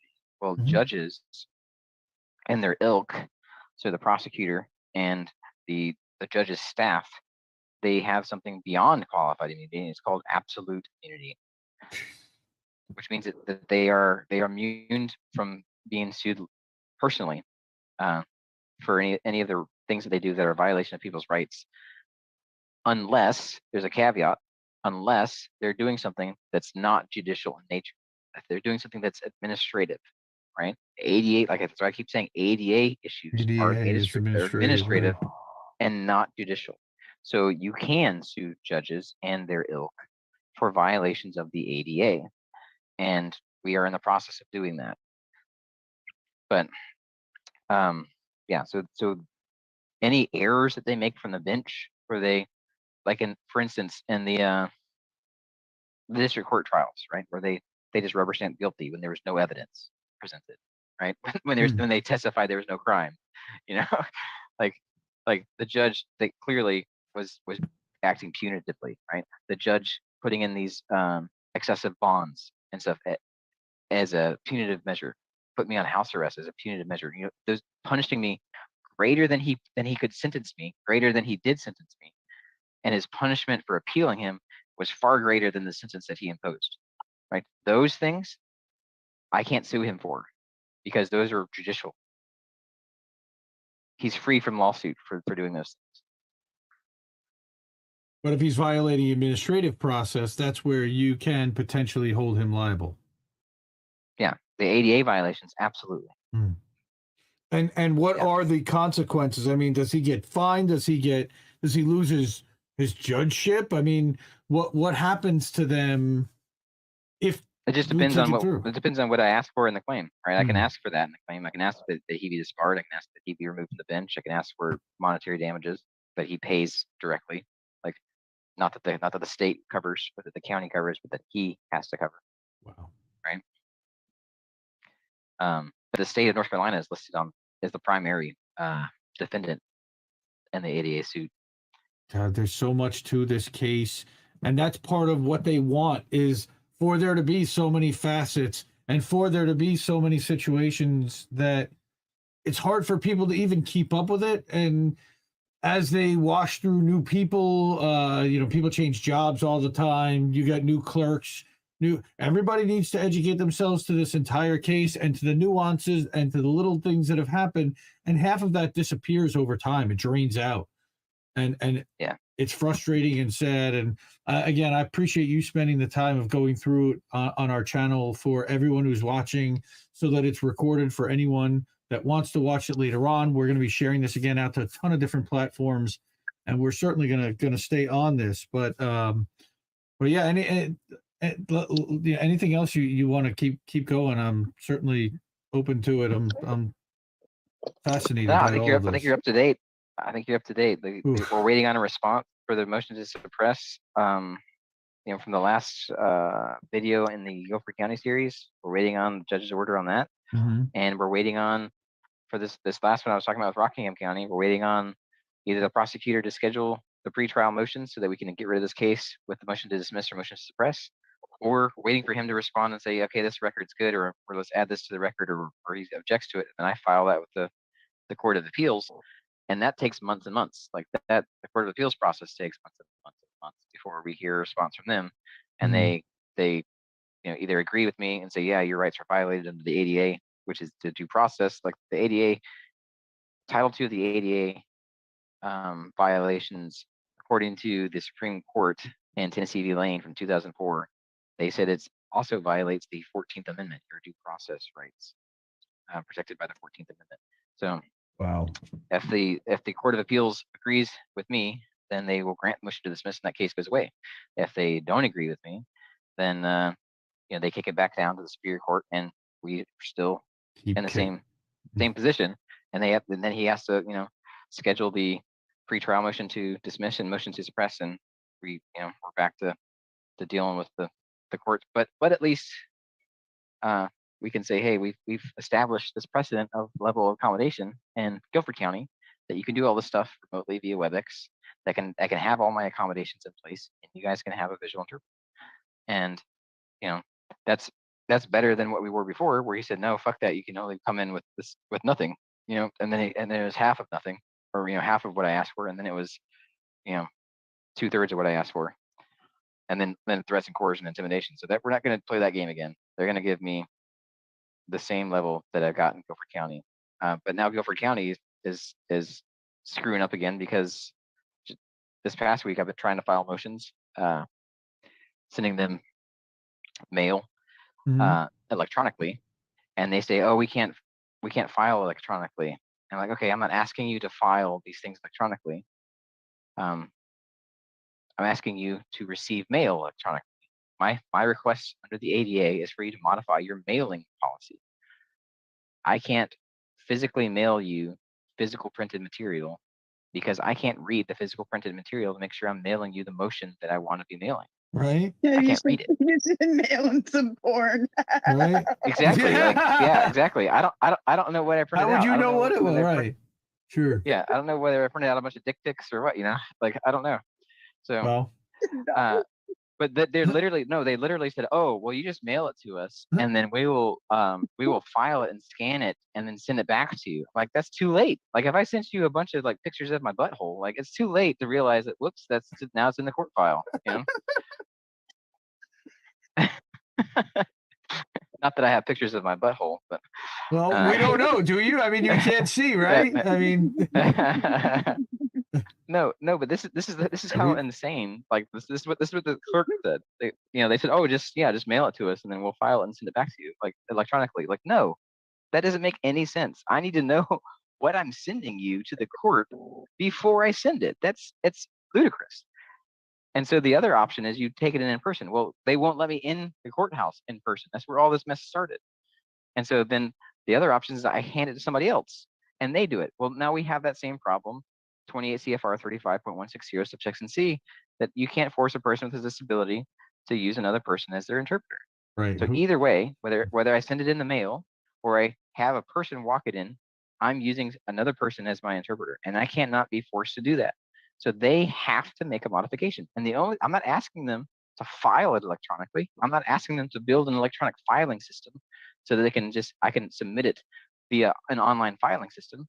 Even though they have those in the works, they are rolling them out in North Carolina in the courts, and they do actually do electronic filing in this court, but they only do it in specific circumstances that they say I don't qualify for, which is just bullshit. I've said, you know what? I'm not even going to ask you to electronically file it. I'm just asking you to modify your mailing policy to allow me, a visually impaired person, to mail you things electronically. You then take that electronic mail, commonly known as email, and you print it, and then you file it normally. Like, I'm not asking you to file it electronically. I'm asking you to just receive my mail electronically, print it, and file it and normally. put it in the file, right? No, we don't want to do that. No, we don't do that. No. So again, to deny it, they are required to have a department head put it in writing how it'd be either an undue burden, which means costing them tens of thousands of dollars. That's clearly not the case, right? Or proving how it'd be a fundamental difference to the goods or services that they provide. Well, fundamentally, either one of you can answer this. Fundamentally, what is the job of the clerk of court? To process whatever documentation and paperwork they're ordered to by the judge, I would think. Yeah. So partly right. So fundamentally, their job is to receive documents from people and file those documents for the court, and vice versa. Like, filing document from the judge like from orders from the judge or from the prosecution, right? And then to make those documents available to the public and to litigants. Like it's literally, they are an in-between. They are to file documents and then hand documents back out to different parties. That's it. Fundamentally, that is their job. So what is a fundamental difference in what I'm asking for? Yeah, exactly. Right? Fundamentally, I'm asking the same thing. Like I'm just, the method is different. The method is a different method of mail. But fundamentally, you are receiving a document, you are taking Equal it, you are access. filing it. That's all it Yeah. is. Equal fucking Yeah. access. Yeah. Fundamentally, there's nothing different. It's fundamentally exactly the fucking same. But this is where we are. And this is the courthouse where they granted all my other accommodations, including a visual interpreter. Like, and now we're back to this, where this clerk, one little junior clerk or second in command clerk, Leslie Arthur, is trying to say, there's a policy that I have to follow. I'm like, okay, that's not. And so I sent them again the subparts of the ADA. You citing a policy to me is not the same as you demonstrating how it's a fundamental difference. Like fundamentally, it's the same. You can't. And furthermore, the Superior Court in Rockingham, as backwards as they are, they have been letting me send them my documents electronically, and they've been filing them no problem. So like they won't let me in the courts and do courts via all these other accommodations, but the clerk's office is at least accessible to me, but it's backwards and the other count. Like it's yeah. So that's where we're at. You're caught up to date. Like it's a fucking shit show. If you want to talk anymore or ask any questions, like go for it. Man, I got to tell you, I'm a little spent for tonight, but I definitely want to continue this. We're gonna have you back, and we'll do this again, and we'll code stream this out to a ton of different channels as the case gets updated. I really appreciate you spending all this time tonight and going through this with me and with us who are watching. We're with you. We support you 100%. Please share this out to everybody, everyone that's watching. Please, again, like, share, subscribe to Blind Justice. Again, you can support with the PayPal if you can. Noli's linked the Google Drive documents, and I believe they're also in all the descriptions in every channel that we have. So please follow this story, share this with everybody you know, and talk about what's going on and the fact that there is this judicial immunity, and start having conversations like this and direct them towards Mike's videos and Mike's channel and this video and have it explained. I know it takes a while to get through, but it's so important because our rights are being violated. Mike's rights are being violated. And if it can happen to Mike, who's a veteran, who's a disabled veteran, I mean, it's disgraceful. It really is. Fought for our country and being treated like this. And again, I feel for you. And when Noli brought this, we covered the case when Noli co-hosted How Did We Miss That? And she said you'd be open to talking. Yes, absolutely. Anything I can do to shed light on this and to help you with your case and with the situation, we're definitely behind you. And I'll give you and Noli a chance to say anything, and then I'm gonna say thank the patrons, and we'll cut out for tonight. But again, thanks again, Mike. Yeah, thanks for having me. Noli, you got anything you plug? Yeah, a little bit. One, don't forget to go and vote for my painting, you guys. Go do it. Go do it now. I'm 5th, and there's 4 days left. 4 days. 4 days. Wait, we're dropping? What happened? Grant could help a lot of people, don't you think? $25,000 goes a long way. But no, I think I would ask people to definitely discuss this case with their friends and family at home. Take them to my channel and show them who Mike is, because if you don't like him, you're a fucking dick. It's just how I see it. You're a dick if you don't like him. But what was I was going to say? Jury duty. So if you guys happen to be on jury duty at any given time, which we all get called for it eventually, if we're on the county records, there is what the hell is it called? I can't even think of it now. I'm losing my voice. It's gone. Nullification? Yes, thank you. Jury nullification. Please look that up. Print up flyers, hand them out to the people you know, drop them in random mailboxes. Because people need to know about this shit, and it can be risky to tell people about it. Even within your own home, fucking they will find a way to arrest you for it. But it is perfectly legal to discuss it and to share the information with people. People need to understand that just because there's a law that's been broken doesn't mean that the punishment is fair. Yeah. And we need to start protecting people a little bit fucking better. And by serving on jury duty and knowing about jury nullification is a way to do that. And I think that is that what happened to Steve Donziger? More people would be, huh? Is that what they did to Steve Donziger? The jury nullification, where they basically appointed a private judge to prosecute his case, or is this something different? No, that private judging though. Oh my God, I got somebody for you to fucking interview. Let me tell you All what. right, well, we can definitely talk about that for sure. But no, so jury nullification, what it is so a jury is called. You want me to do it, Noli? Yeah, please go ahead. You get at it.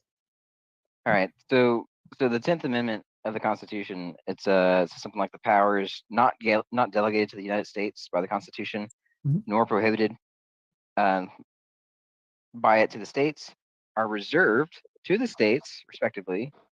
And then this is the last little 4 words that everybody misses.